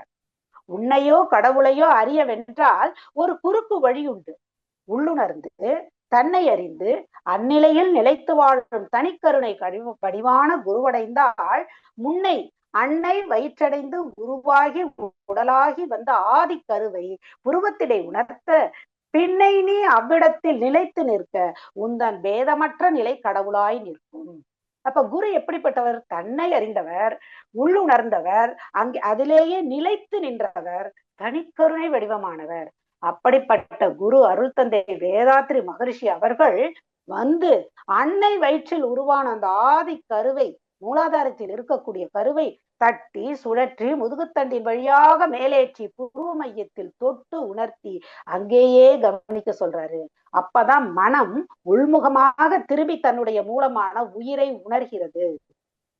அப்ப இந்த உயிரை உணர உணர உணர இந்த பிராணமய கோஷம் வலிமை அடைகிறது. அப்ப என்ன ஆகுது? உள்முகமாக பயிற்சிக்கு ஸ்டார்டிங் பாயிண்டே பிராணயாம கோஷம் தான். பிராணயாம கோஷம். இந்த இடத்துல மனம் நின்று தன் உயிரை உணரும் பொழுது அங்க உயிராற்றல் அதிகரிக்கிறது. சரி, இப்ப இந்த உயிராற்றல் எப்படி எல்லாம் வீணாகுது அப்படின்னு பார்க்கும் பொழுது, எப்பொழுதெல்லாம் மனதினுடைய அலை வரிசை 25 to 30 சைக்கிள்ஸ் பர் செகண்ட் என்ற அளவில் உயர்கிறதோ அப்போ உயிர் துகள்கள் வேகமாக சுழல ஆரம்பிக்கின்றன. அதனால் அவற்றுக்கிடையே விளக்காற்றல் ஏற்பட்டு உயிர் துகள்கள் உடலை விட்டு வெளியேறுகிறது. அப்ப எப்பொழுதெல்லாம் மனம் உணர்ச்சி வயப்பட்ட நிலையில் செயல்படுகிறதோ அப்பொழுதெல்லாம் பிராணமய கோஷம் வலிமை இழக்கிறது. அதை நாம புரிஞ்சுக்கிட்டோம்னா நம்முடைய மனதை எப்பொழுதுமே அமைதி நிலையில் வைத்திருக்க நம்ம பழகி கொள்வோம். மேலும் இந்த பிராணமய கோஷம் எப்ப வலிமை அடையுதுன்னா நாம தூங்கும் பொழுது 7 முதல் 8 மணி நேரம் நல்ல ஆழ்ந்த உறக்கம் இருந்தா இந்த பிராணமய கோஷம் வலிமை அடையும். அப்ப அந்த பிராணமய கோஷத்தை வலிமை அடைவதற்கு காயக்கல்ப பயிற்சி, தியான பயிற்சி, பிராணயாம பயிற்சி இது எல்லாமே கொடுத்திருக்காங்க. அதை வலிமை இழக்காமல் இருப்பதற்கு தான் நாம இந்த மன அலைசுழலை அதிகப்படுத்தாமல் குறைப்பதற்கு தான் இந்த தியான பயிற்சிகள் உதவுது. இப்ப இந்த பிராணயாம கோஷத்துல அது நிலைத்து நின்று தன் உயிரை உணர்ந்த பிறகு அது அடுத்த நிலையான விஞ்ஞானமய கோஷத்துக்கு போகுது. அப்ப விஞ்ஞானமய கோஷம் என்றால் என்ன அப்படின்னா விண் கூட்டல் ஞானம் விஞ்ஞானம். விண் என்பது என்ன? பஞ்சபூத தத்துவங்களில் முதல் தத்துவமான விண் என்ற ஆகாசமே நமது உடலில் உயிர் துகள்களாக சுழன்று ஓடிக்கொண்டிருக்கிறது.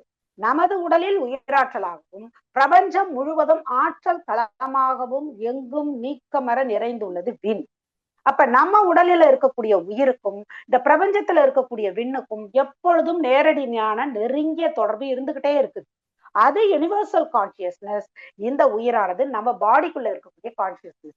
அப்ப இதுவும் அதுவும் எப்பொழுதும் இணைந்து இருக்கணும் அப்படின்னு சொன்னா மனம் எப்பொழுதுமே அமைதி நிலையில் ஆல்பா நிலையில் இருக்கணும். அப்பதான் அந்த கனெக்டிவிட்டி தொடர்பு கிடைக்கும். நாம வைக்கக்கூடிய சங்கல்பங்கள் எல்லாம் பிரபஞ்சம் எப்பொழுது நமக்கு ஈர்த்து கொடுக்கும் அப்படின்னு சொன்னா இந்த மனம் ஆல்பா ஃப்ரீக்வன்சில நிலைத்து நிற்கும் பொழுது.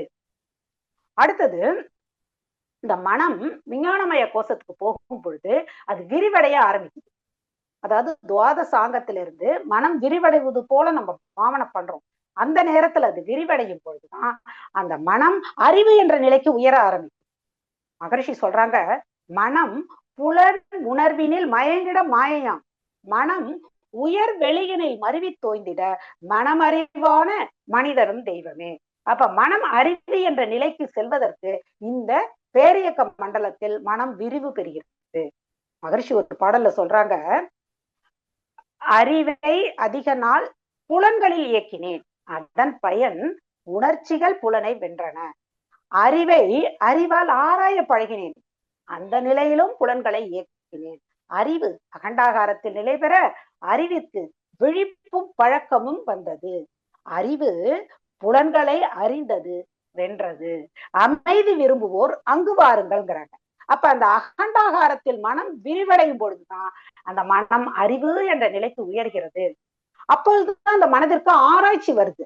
அப்ப ஆராய்ச்சி எப்படிப்பட்ட ஆராய்ச்சி அது செய்யுதுன்னா, இந்த பிரபஞ்சங்கள் எப்படி உருவானது, இந்த கோள்கள் எப்படி இவ்வளவு துல்லியமாக இயங்குகிறது, எது இந்த பிரபஞ்சத்தை இயக்குகிறது, எது என் உடலில் உள்ள அனைத்து இயக்கங்களையும் நடத்துகிறது என்று இந்த மனம் அறிவு நிலையில் இருந்து ஆராய்ச்சி செய்ய ஆரம்பிக்குது.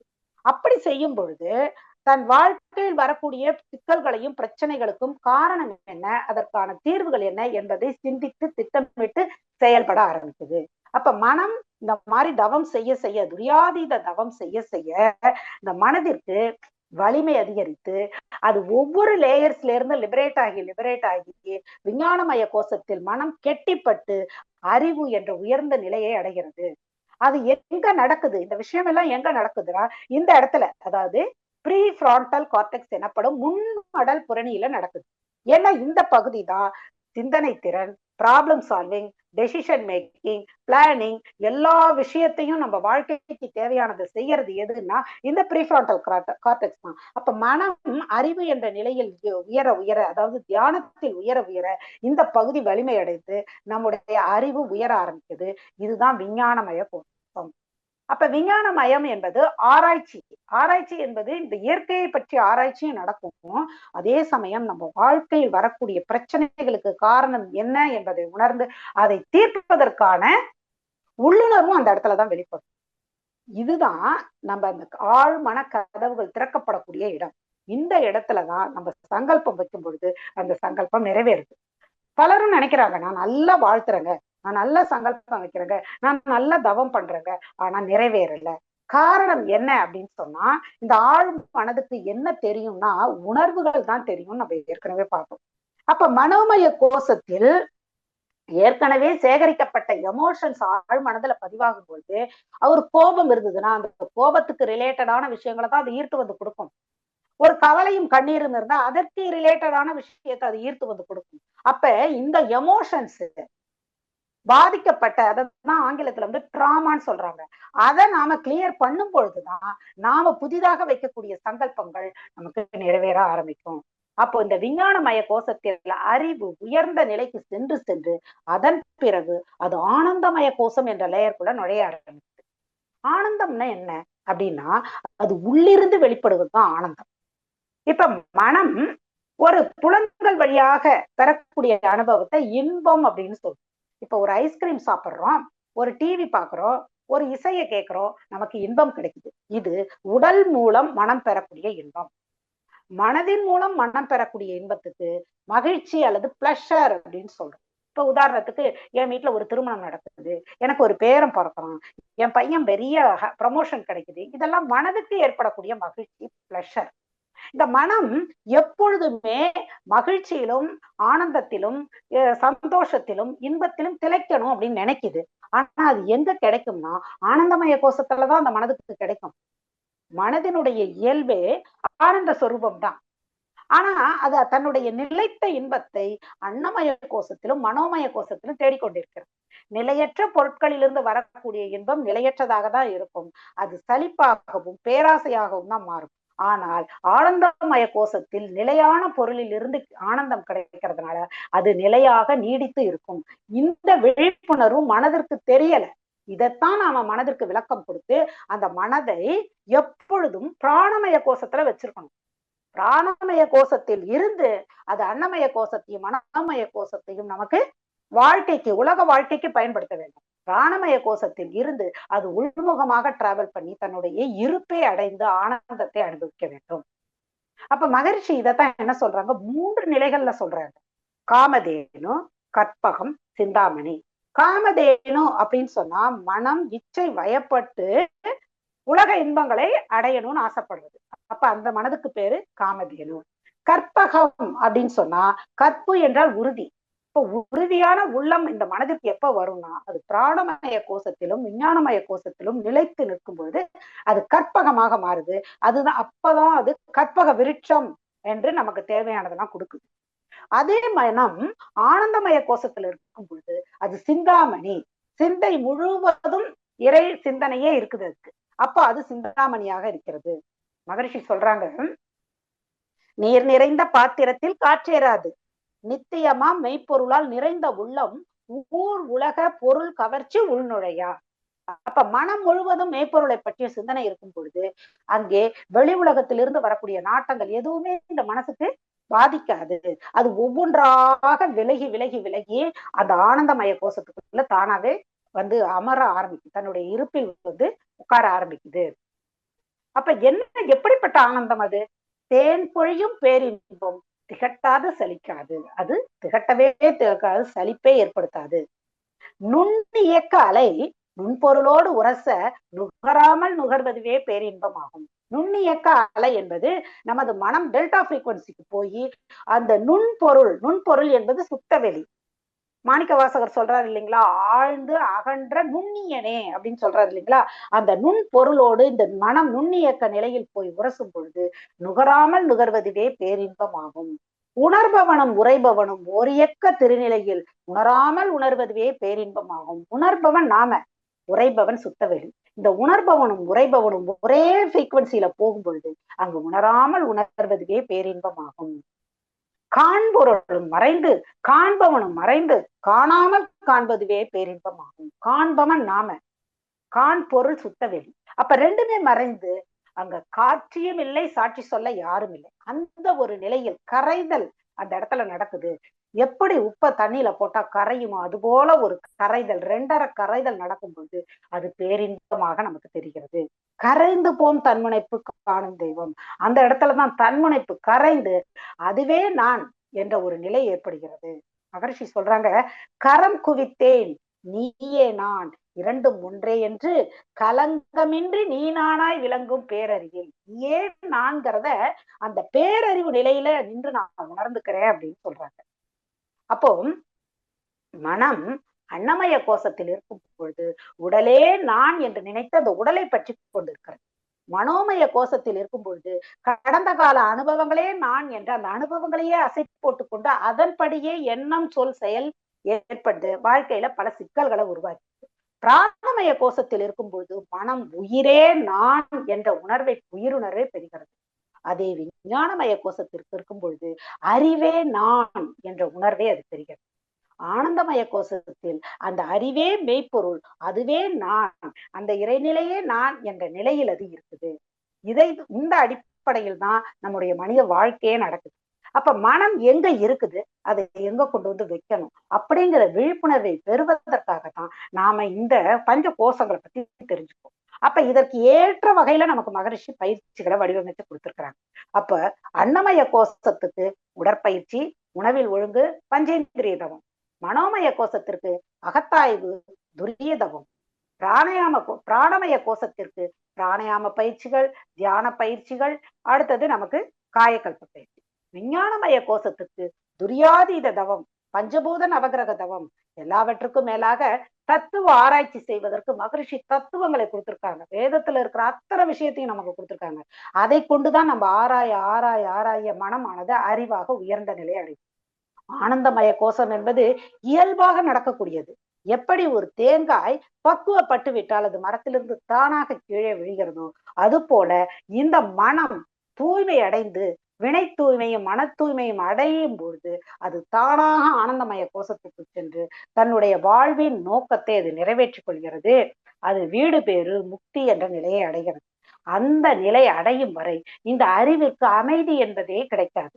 அப்போ நாம நம்முடைய மனதை கையாள்வது எப்படி என்பதை புரிந்து கொண்டு அதற்கு மகரிஷி கொடுத்த யோக பயிற்சிகளை எல்லாம் விடாமல் செய்யும் பொழுது நிச்சயம் மனம் எப்பொழுதும் ஆனந்தமய கோஷத்தில் நிலைத்து நீடித்த இன்பத்தை பெறும் என்று கூறி இந்த அற்புதமான வாய்ப்பிற்கு நன்றி கூறி நிறைவு செய்கிறேன். வாழ்க வளமுடன். கேள்வி பதில் நிகழ்வுக்கு செல்ல இருக்கின்றோம். அம்மா அவர்கள் நம்முடைய கேள்விகளுக்கு சிறப்பாக பதிலினை அளிக்க இருக்கின்றார்கள். கேள்வி கேட்க விரும்பும் அன்பர்கள் தங்கள் கைபேசியை தாங்களே அன்மியூட் செய்து கொண்டு கேள்விகளை கேட்கவும். அன்பர்கள் கேள்விகளை சுருக்கமாக கேட்கும் போது அது அனைவருக்கும் பயனுள்ளதாக அமையும் என்பதை அன்போடு தெரிவித்துக் கொள்கிறோம்.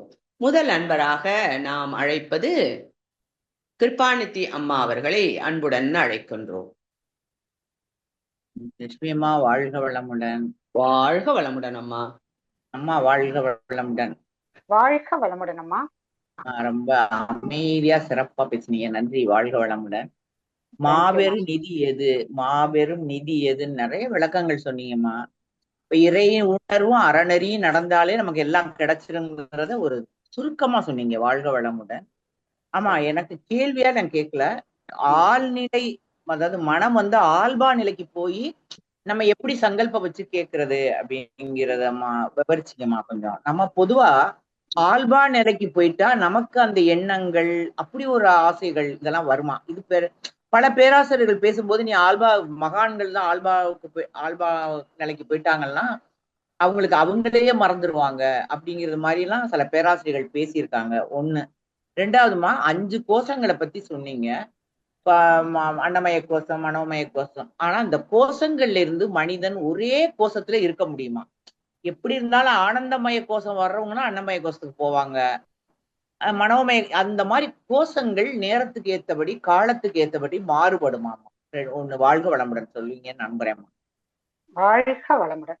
அதாவது ஃபர்ஸ்ட் கேட்டது வந்து ஆல்பா நிலைக்கு போனா நமக்கு எண்ணங்கள் வராது அப்படின்னு நீங்க சொல்றீங்க.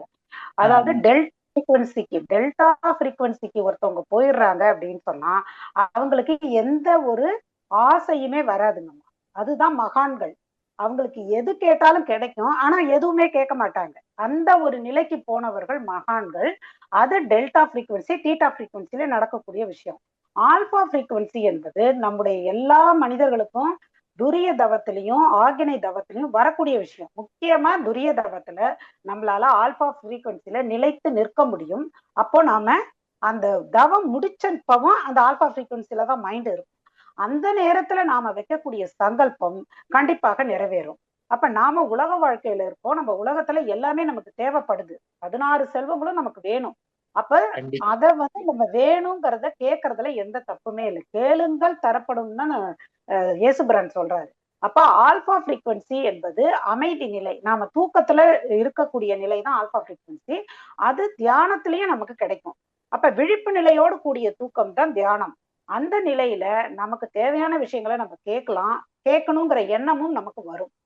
ஆனா நீங்க சொல்லக்கூடியது மகான்கள் போகக்கூடியது டெல்டா ஃப்ரீக்வன்சி. அந்த ஃப்ரீக்வன்சிக்கு போனவங்களுக்கு எந்த ஒரு வேண்டுதலுமே இருக்காது. மகரிஷி சொல்றாங்க இல்லைங்களா, வேண்டாமை வேண்டும் அப்படிங்கிற ஒரு நிலைக்கு போனவங்க மகான்கள்.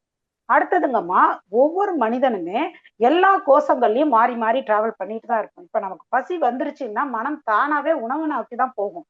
அப்ப நமக்கு வேற எதுவுமே தோணாது இல்லைங்களா. பசி வந்தால் பத்தும் பறந்து போகும் ஏன் சொல்றாங்கன்னா, மனம் அன்னமய கோஷத்துல உடல்ல நின்னுடும். அது போல உடல்ல ஒரு நோய் இருக்கு, வலி இருக்கு அப்படின்னா அவங்கள்ட்ட போய் நம்ம இந்த தத்துவத்தை சொன்னா சுத்தமா அவங்களுக்கு கேட்க முடியாது. அதனால இந்த மனமானது எல்லா கோஷங்களிலும் மாறி மாறி டிராவல் பண்ணும். ஆனா மனம் எப்பொழுதும் இந்த பிராணமய கோஷத்துல நிலைத்து நின்று அன்னமய கோஷத்தையும் மனோமய கோஷத்திலையும் நம்ம செயல்படணும். அப்படி இருக்கும் பொழுது அந்த வாழ்க்கை எப்படி இருக்கும்னா சிக்கல் இல்லாத வாழ்க்கையா இருக்கும்.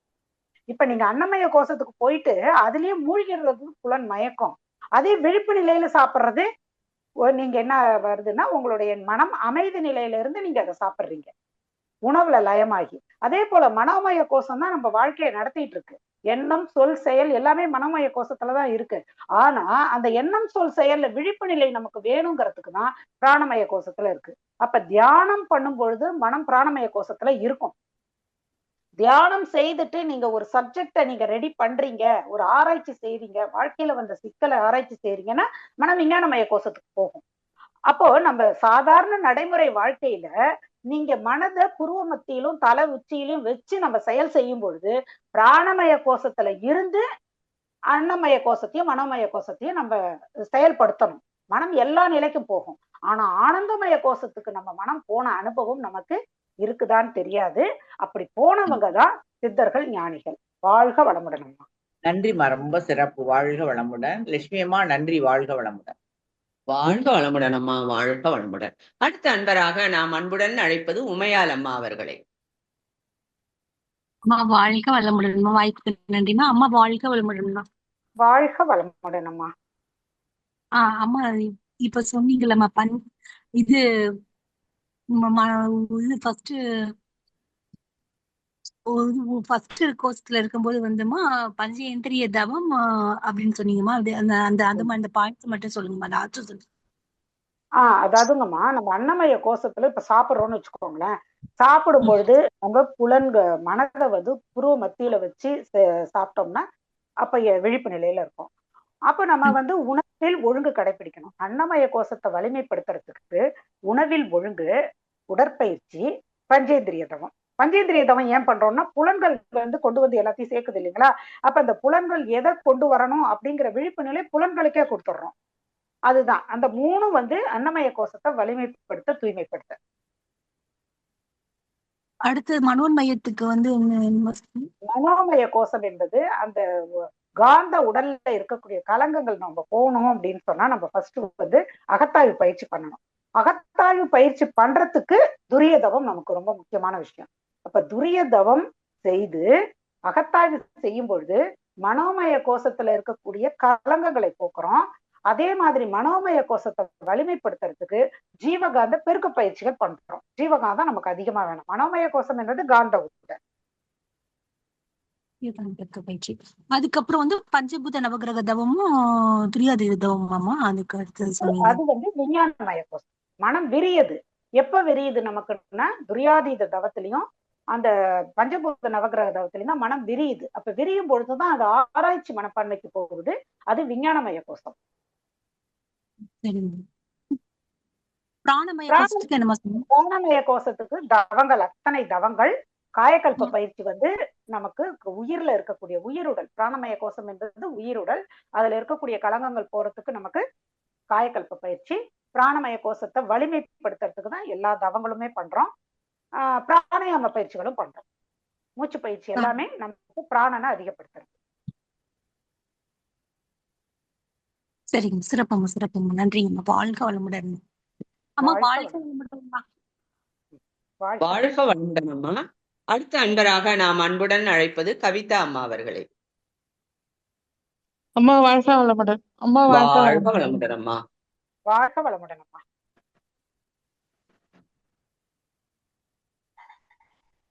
அம்மாட்ட கேள்வி கேளுங்கம்மா. கவிதா அம்மா.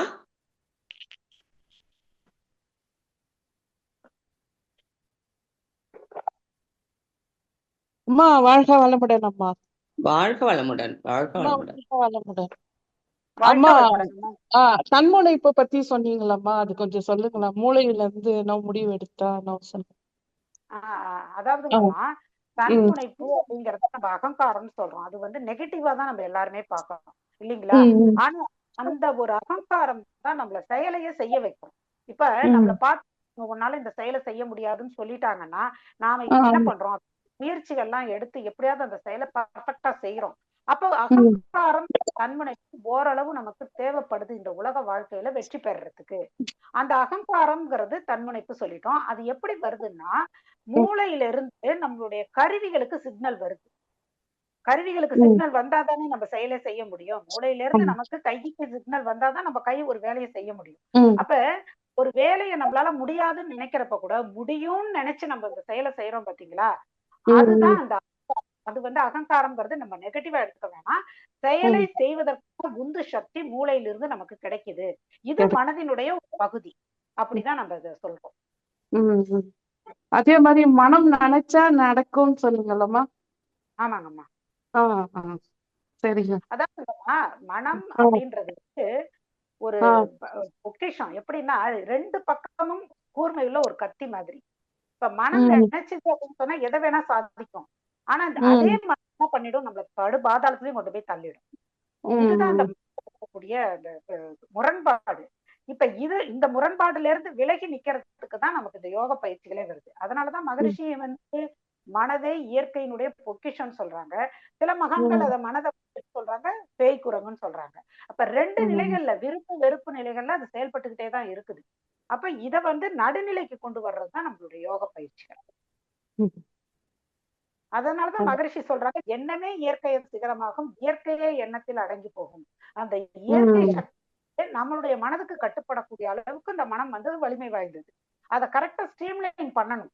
ஸ்ட்ரீம்லைன் பண்ணாதான் நம்ம நினைச்சது நடக்க முடியும். அதுக்குதான் நம்ம இந்த யோக பயிற்சி. வாழ்க வளமுடன்மா. வாழ்க வளமுடன் அம்மா. மிக்க நன்றிகள் அம்மா. வாழ்க வளமுடன் அம்மா. வாழ்க வளமுடன் அம்மா. வாழ்க வளமுடன் கவிதா அம்மா. அடுத்த அன்பராக நாம் அன்புடன் அழைப்பது விஜய் ஐயா அவர்களை அன்புடன் அழைக்கின்றோம். அம்மா வாழ்க வளமுடன். வாழ்க வளமுடன் ஐயா. ஐயா கொஞ்சம் சவுண்ட் கிளியரா இல்லைங்க ஐயா. அம்மா கேக்குதுங்களா இப்போ? ஹலோ, இப்ப கேக்குதுங்க ஐயா. அம்மா ரொம்ப நன்றிங்கம்மா. மனதை பத்தி நானும் ரொம்ப நாளா தேடிட்டே இருந்தேன். உண்மையிலே எனக்கு ரொம்ப பிரசாதமா இருந்தது.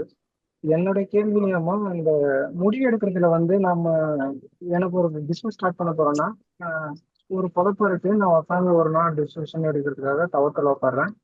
ஒரு முடிவு கிடைக்குது. திரும்பவும் 2 நாள் கழிச்சு திரும்பவும் தவத்தில் உட்காடுறேன். அப்போ வேற மாதிரி ஒரு முடிவு கிடைக்குது. ஸோ அந்த முடிவு எடுக்கிறதுல ஒரு சில குழப்பம் இருக்குமா? இந்த மனம் வந்து புதுசா ஒரு விஷயத்த இது பண்ணலாம், இது பண்ணலாம், அது பண்ணலாம், அது பண்ணலாம், இது பண்ணலான்ற மாதிரி ஒரு முடிவு கொடுக்குறது இல்லை. அது எப்படி கிளாரிட்டியா ஒரு டிசிஷன் எடுக்கிறது என்னன்னு கொஞ்சம் ஐடியா கொடுங்க ஐயா. நம்ம பிசினஸ் பண்றோம் அப்படின்னு சொன்னா நம்ம அதற்கான விஷயங்களை முதல்ல ஸ்டடி பண்ணணும் இல்லைங்களா? நம்ம என்ன பண்றோம், இது எந்த அளவுக்கு சக்சஸ் ஆகும், இதுல எவ்வளவு லாபம் கிடைக்கும், இது போல நம்ம நிறைய ஸ்டடி பண்ணிட்டு தாங்க ஐயா நம்ம முடிவு எடுக்கணும். தியானம் பண்ணலாம், தியானத்துல நம்ம வந்து சரியா முடிவு எடுக்க முடியுமாங்கிறது தியானம் பண்ணி முடிச்சோம்னா நீங்க என்ன முடிவு எடுக்கிறீங்களோ அதற்கான உந்து சக்தி அது கொடுக்குது. தியானம் என்பது மன வலிமை. இப்ப நீங்க பிசினஸ் பண்ணலான்னு முடிவு எடுக்கும் பொழுது அதை எடுக்கலான்ற ஒரு செயல்படுத்துறதுக்கான ஒரு உந்து சக்தியை மனம் கொடுக்குது.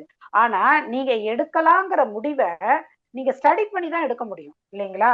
ஒரு பிசினஸ் பண்றோம்னா அதற்கான மூலதனம் நம்மகிட்ட இருக்கா, அதை செயல்படுத்தினா நமக்கு எவ்வளவு லாபம் கிடைக்கும், இது எல்லாத்தையுமே நாம உட்கார்ந்து சாதாரணமா அறிவு நிலையில இருந்து சிந்திச்சு தாங்க ஒரு முடிவுக்கு வர முடியும். முடிவு எடுக்கிறது தியானத்துல நம்ம செய்ய முடியாது. அந்த தியானம் செய்துட்டு நீங்க அந்த பிசினஸ் ஸ்டார்ட் பண்றதுக்கான சாதக பாதகங்களை நீங்க ஆராய்ச்சி செய்தீங்கன்னா உங்களுக்கு தெளிவான ஒரு பாயிண்ட் கிடைக்கும், தெளிவான ஒரு வியூ அப்படி கிடைக்கும்.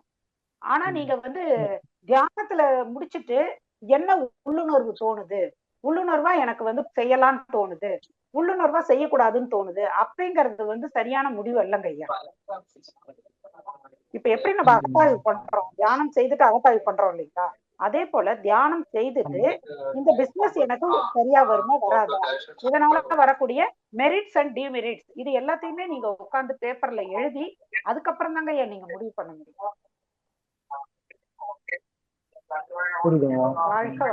இன்னொரு கேள்வி இருக்குங்கம்மா. அந்த இப்போ நம்ம ரோட்ல ஒரு சில இடத்துல பார்ப்போம் இல்லைங்களா, அந்த மனநோயாளிகள்னு சொல்றாங்க, அவங்க பாட்டுக்கு ஏதாவது பேசிட்டே இருப்பாங்க. ஆக்சுவலி பிராக்டிக்கலா வந்து என்ன நடக்குதாம்மா அவங்களுக்குள்ள, அது தெரிஞ்சுக்கிறதா கேட்குறேன். அவங்க பாதிப்புனா இந்த பர்டிகுலரா நீங்க சொன்னீங்களா இந்த சித்தம் புத்தி அகங்காரம் சொல்லிட்டு, ஸோ அந்த மாதிரி மனநோயாளிகளுக்குள்ள என்ன நடக்குதுன்னு தெரிஞ்சுக்கிறேன். அதாவதுங்க ஐயா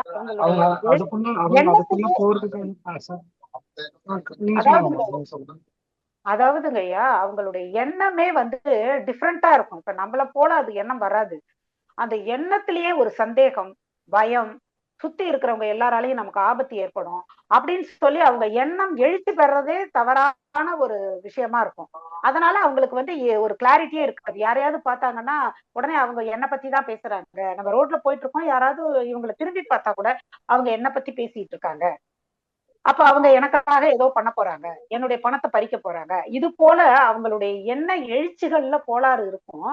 அதனாலதான் அவங்களுக்கு என்ன ஆகுது, அந்த சித்தம்ங்கிற நடுமனம் கலங்கிடுது. அதுல சரியான மெமரிஸ் இருக்கும், பட் அது எல்லாமே எண்ணங்களாக வெளிப்படும் பொழுது தவறாகவே வெளிப்பட்டுக்கிட்டு இருக்கும். யாரோ ஒருத்தவங்க என்னை பத்தி பேசுற மாதிரி குரல் கேக்குது, இத மாதிரி விஷயங்கள்லாம் அவங்களுக்கு வரும் பொழுதுதான் அவங்க வந்து அந்த மனநோயாளியா மாறுறாங்க. அந்த நடுமனம் என்ற சித்தம் அங்க பாதிக்கப்படுதுங்க ஐயா அவங்களுக்கு. அதனாலதான் அவங்க அப்படி பண்றாங்க. அடிப்படை தேவைகள் அவங்க செய்வாங்க, பட் சிந்தித்து செயல்படக்கூடிய அந்த நடுமனம் என்ற சித்தம் வந்து அங்க முரண்பட்டுடுது, சித்தம் கலங்குதுன்னு சொல்றாங்க இல்லைங்களா, அந்த நிலைக்கு இருக்கிறதுனால அவங்க மனம் வந்து சரியா செயல்படுறது இல்லைங்க ஐயா. புரியுதுமா. நான் வந்து பாத்தீங்கன்னா இப்போ நாங்க மனநல கிளை மன்றம் வந்து 3-4 வருஷம் ஆகுதுங்கம்மா. கொஞ்சம் கொஞ்சமா கத்துட்டு இருக்கோம். பட் நான் முன்னாடிலாம் ஏதாவது ஒரு பாம்பு பார்த்தா பயம், ஏதாவது ஒரு பாக்கானிஸ்ட் பார்த்து பயம் இருக்கும். பட் ஆனா இப்பெல்லாம் ஒரு புதுசா ஒரு எண்ணம் வந்தாலே பயமா இருக்கு. புரியுது, அது எண்ணத்தை ஆராய்ஞ்சுதான் நாம வந்து அதை முடிவெடுக்க முடியும். பட் ஆனா அந்த ஆரம்பத்துல இருக்கும்போது ஒரு எண்ணம் வந்தாலே ஒரு வேலை இப்படி இருக்குமோன்ற ஒரு ஃபியர் கொடுக்க ஆரம்பிக்குது. சொல்றேன். ஆமா ஆமா ஆமா, அது எல்லாருக்கும் ஃபர்ஸ்ட் கொஞ்சம் இருக்கும். ஏன்னா நம்ம எந்த எண்ணமா இருந்தாலும் செயலுக்கு வந்துரும்னு சொல்லுவாங்க. எண்ணம் ஆராய்தல் பயிற்சியில நமக்கு அப்படிதான் விளக்கம் கொடுப்பாங்க. அதனால ஏதாவது ஒரு நெகட்டிவ் தாட் வந்துருச்சுன்னா ஐயோ இது ஒரு வேளை செயலுக்கு வந்துருமோ அப்படிங்கிற பயம் வரும். அந்த மாதிரி பயத்தை நீங்க சொல்றீங்களான்னு எனக்கு தெரியல.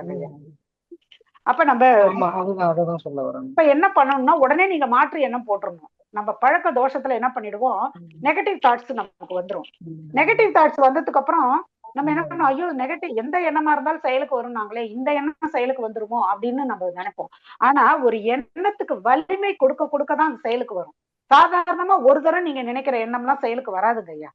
எந்த எண்ணம் வலிமை பெறுதோ அதுதான் செயலுக்கு வரும். அப்ப நம்ம என்ன பண்ணிடலாம், ஒரு நெகட்டிவ் தாட்ஸ் வந்ததுன்னா உடனே ஒரு பாசிட்டிவ் தாட்ஸ். உதாரணத்துக்கு வீட்டுக்காரரு இப்ப வாழ்க்கை துணை வெளியில போயிருக்காங்க, வர்றதுக்கு லேட் ஆகுது, உடனே நம்ம மனசு என்ன சொல்லணும், ஜென்ரலா ஐயோ லேட் ஆயிடுச்சு, என்ன ஆச்சோ, ஏதாவது ஆக்சிடென்ட் ஆயிடுச்சோ, இப்படி எல்லாம் நினைக்கும். இது மனவளக்கலைக்கு வர்றதுக்கு முன்னாடி. மனவளக்கலைக்கு வந்ததுக்கு அப்புறமும் நமக்கு அந்த மாதிரி எண்ணம் வந்ததுன்னா இல்ல அப்படின்னு சொல்லிட்டு உடனே ஒரு அருட்காப்பு போட்டு அவங்க மானசீகமா அருட்காப்பு போட்டு அவங்க நல்லபடியா வந்துட்டு இருக்காங்க அப்படின்னு பாசிட்டிவா அந்த எண்ணத்துக்கு நம்ம மாற்று எண்ணம் போட்டு அதை சமன்படுத்திடலாங்க. இதை பயப்பட தேவையில்லை, பயம்ங்கிறது நமக்கு தேவையே இல்லை. புரியுதுங்கம்மா, நன்றிங்க. நான் ஒரு சில இடத்துல மாட்டிட்டு இருக்கேன், அந்த எண்ணத்துக்கு எதிர்த்து போராடிட்டு இருக்கேன் ஒரு சில சுச்சுவேஷன் தெளிவா புரிந்தது. நன்றிங்க அம்மா, வாழ்க வளமுடன். அம்மா வாய்ப்புக்கு ரொம்ப நன்றிங்க. வாழ்க வளமுடன் ஐயா. நீங்க வேதாத்திரியத்தை பயில உங்களுக்கு இருக்கக்கூடிய பயம், பொருத்தமற்ற உணர்வுகள் அத்தனையும் கலைந்து விடும் ஐயா. தொடர்ந்து பயிற்சி செய்யுங்க ஐயா. வாழ்க வளமுடன். நன்றிங்க. வாழ்க. அம்மா, உங்கள் உரை மிக மிக சிறப்பாக இருந்தது அம்மா. யதார்த்தமாக மிக அழகாக எடுத்துரைத்தீர்கள்.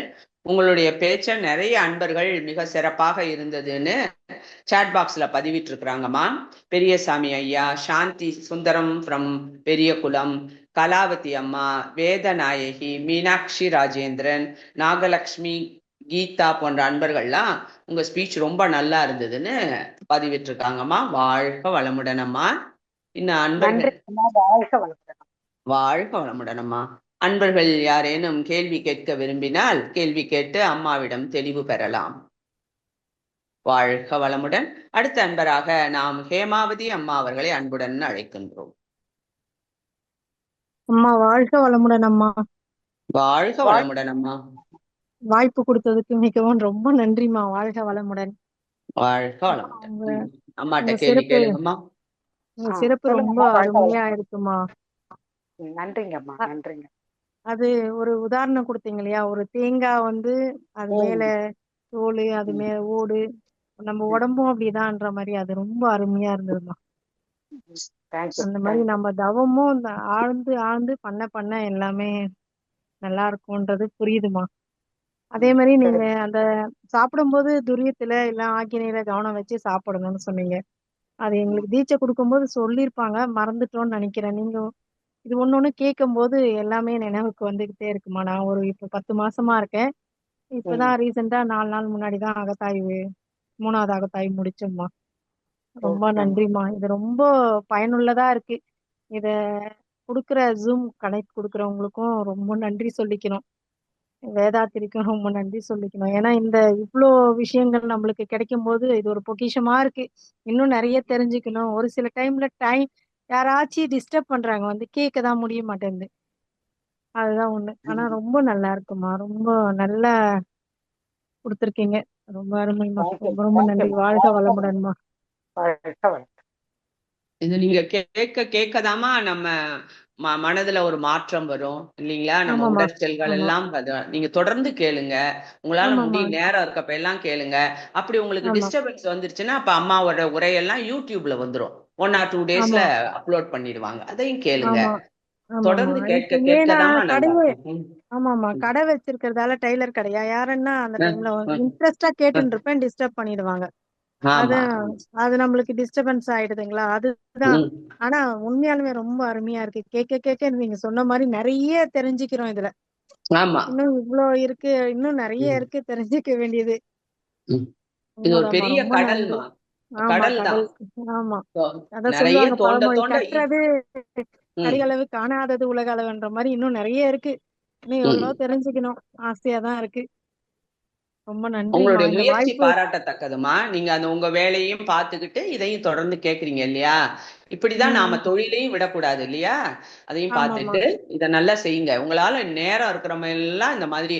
அதனாலதானே நம்ம உலக சமுதாய சேவா சங்கம் இந்த மாதிரியான ஒரு அமைப்பை உருவாக்கி இல்லைங்களா. ஐடி இயக்குனர்கள் இந்த மாதிரி அந்த இயக்குனருக்கும் ரொம்ப நன்றி சொல்லிக்கணும். நம்மள கடமைப்பட்டிருக்கோம். இந்த அளவுக்கு நம்மளுக்கு கொடுத்து, அதே மாதிரி ஆசிரியர்களுக்கும் வாய்ப்பு கொடுத்து அவங்களுடைய இதுவெல்லாம் தெரிஞ்சுக்கிறோம். நம்மளும் அவங்க இவ்வளவு புரிஞ்சு வச்சிருக்காங்க, நம்மளுக்கு ஈஸியா கிடைக்குது. நம்ம இதெல்லாம் படிச்சு தெரிஞ்சுக்கணும், அனுபவத்துல தெரிஞ்சுக்கணும். ஆனா எதுவுமே இல்லாதே நம்மளுக்கு ஈஸியா கிடைக்கும் போது ரொம்ப கிஃப்ட் இதெல்லாம். காட் இஸ் கிரேட்ன்ற மாதிரி கிஃப்ட் இதெல்லாம். எஸ்மா, செல்வத்துள் செல்வம் செவிச்செல்வம் இல்லைங்களாமா. ரொம்ப நல்லது. வாழ்க வளமுடன் அம்மா. வாழ்க வளமுடன் அம்மா. ரொம்ப நன்றி அம்மா. வாழ்க வளமுடன். அடுத்த அன்பராக நாம் செவ்வேல் ஐயா அவர்களை அன்புடன் அழைக்கின்றோம்.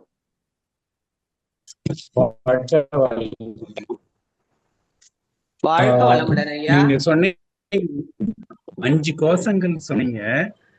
5 கோஷங்கள்ல இருந்து நம்ம அன்னமய கோஷத்துல இருந்து எப்படி மனோன்மயம் வரணும், மனோன்மயத்துல இருந்து எப்படி பிராணமயம் போகணும், பிராணமயத்துல இருந்து எப்படி விஞ்ஞான மயத்துக்கு போய் ஆனந்தமய கோஷத்துக்கு நம்ம எப்படி போகணும் சொல்லுங்க. எப்படி எப்படி வழிகள் பண்பட்டுனா நம்ம அந்த ஆனந்தமய கோஷத்துல போய் ரீச் ஆகலாம்? ஐயா, மனம் என்பது எல்லா கோஷங்களிலுமே டிராவல் பண்ணிட்டு தாங்க ஐயா இருக்கும். இப்ப நாம ஒரு விஷயத்த ஆழ்ந்து சிந்திக்கிறோம். நம்ம குடும்பத்திலேயே ஒரு வீடு கட்ட போறீங்க. இப்ப நீங்க என்ன அதை பத்தி சிந்திக்க சிந்திக்க சிந்திக்க தானா மனம் எங்க போகுதுன்னா விஞ்ஞானமய கோஷத்துக்கு போயிடுது. ஒரு பசி எடுக்குது, அப்போ உங்க மனம் தானா அன்னமய கோஷத்துக்கு வருது. புலன்கள் மூலம் கருவிகள் மூலம் ஒரு இன்பத்தை அனுபவிக்கிறீங்க அப்படின்னு சொன்னா அது தானாவே அன்னமய கோஷத்துக்கு வருது. இப்ப இதே சமயம் தேவையில்லாத போதே உணவின் மேல உங்களுக்கு நாட்டம் வந்து நீங்க சாப்பிடுறீங்கன்னு சொன்னா மனம் அன்னமய கோஷத்தை பிடிச்சுக்கிட்டு இருக்குன்னு அர்த்தம்.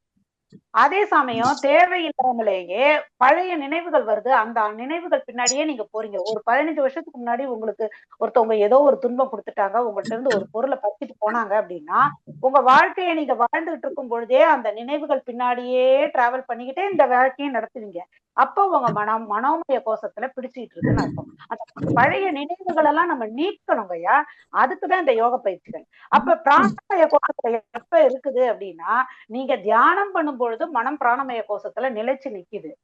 மற்ற வேலைகள் செய்யும் பொழுதும் நம்ம மனதை புருவ மத்தியிலும் தலை உச்சியிலும் வச்சுக்கிட்டு நீங்க செய்தீங்கன்னா அந்த பிராணமய கோஷத்தில் இருந்து கொண்டே நீங்க உலக வாழ்க்கையை நீங்க செய்யும் பொழுது உலக வாழ்க்கையை அளவோடு முறையோடு தேவைக்கு பயன்படுத்துங்க ஐயா. இதுதான் மனம் வந்து எங்க இருக்குது அப்படிங்கறத வந்து நாம தான் அனலைஸ் பண்ணி ஆராய்ச்சி பண்ணணும். எல்லா இடத்துக்கும் அது டிராவல் பண்ணிக்கிட்டே தான் இருக்கும் மனம் என்பது. தூக்கத்துல அது எங்க இருக்குன்னா பிராணமய கோஷத்துலதான் இருக்கும். ஆனா விழிப்பு நிலையற்று அது உயிர்ல போய் ஒடுங்கிடும். தானாவே மனம் வந்து உயிர்ல ஒடுங்கும். அப்பதான் தூக்கமே வருது நமக்கு. அதனால இதே ஒரு விஷயத்த நீங்க ஆராய்ச்சி செஞ்சு திட்டமிட்டு செயல்படுத்துறீங்க. உங்க பொண்ணுக்கு மேரேஜ் வருது, இந்த மேரேஜை நான் எப்படி எல்லாம் பண்ணணும் அப்படின்னு நீங்க 24 hours அதே சிந்தனையில இருக்கும் பொழுது மனம் வந்து விஞ்ஞானமய கோஷத்துக்கு போய் அதர் சார்ந்த நாலேஜை எல்லாத்தையும் உங்களுக்கு கொண்டு வந்து கொடுத்துக்கிட்டே இருக்கும். அதனால எல்லா இடத்துலயும் டிராவல் பண்ணக்கூடியதுதான் மனம். ஆனா நாம அந்த மனதை வந்து நம்ம விழிப்பு நிலையோட அந்த பிராணமயத்துல வச்சு உலக வாழ்க்கையை நடத்தணும், பிராணமயத்துல வச்சு நம்ம ஆன்மீக வாழ்க்கையை நடத்தணும் ஐயா. அதுக்குதான் இந்த பயிற்சி. வாழ்க்கை வளமுடன் ஐயா. ரொம்ப சிறப்பு. வாழ்க்கை வளம். வாழ்க வளமுடன் செவ்வேல் ஐயா. வாழ்க வளமுடன்.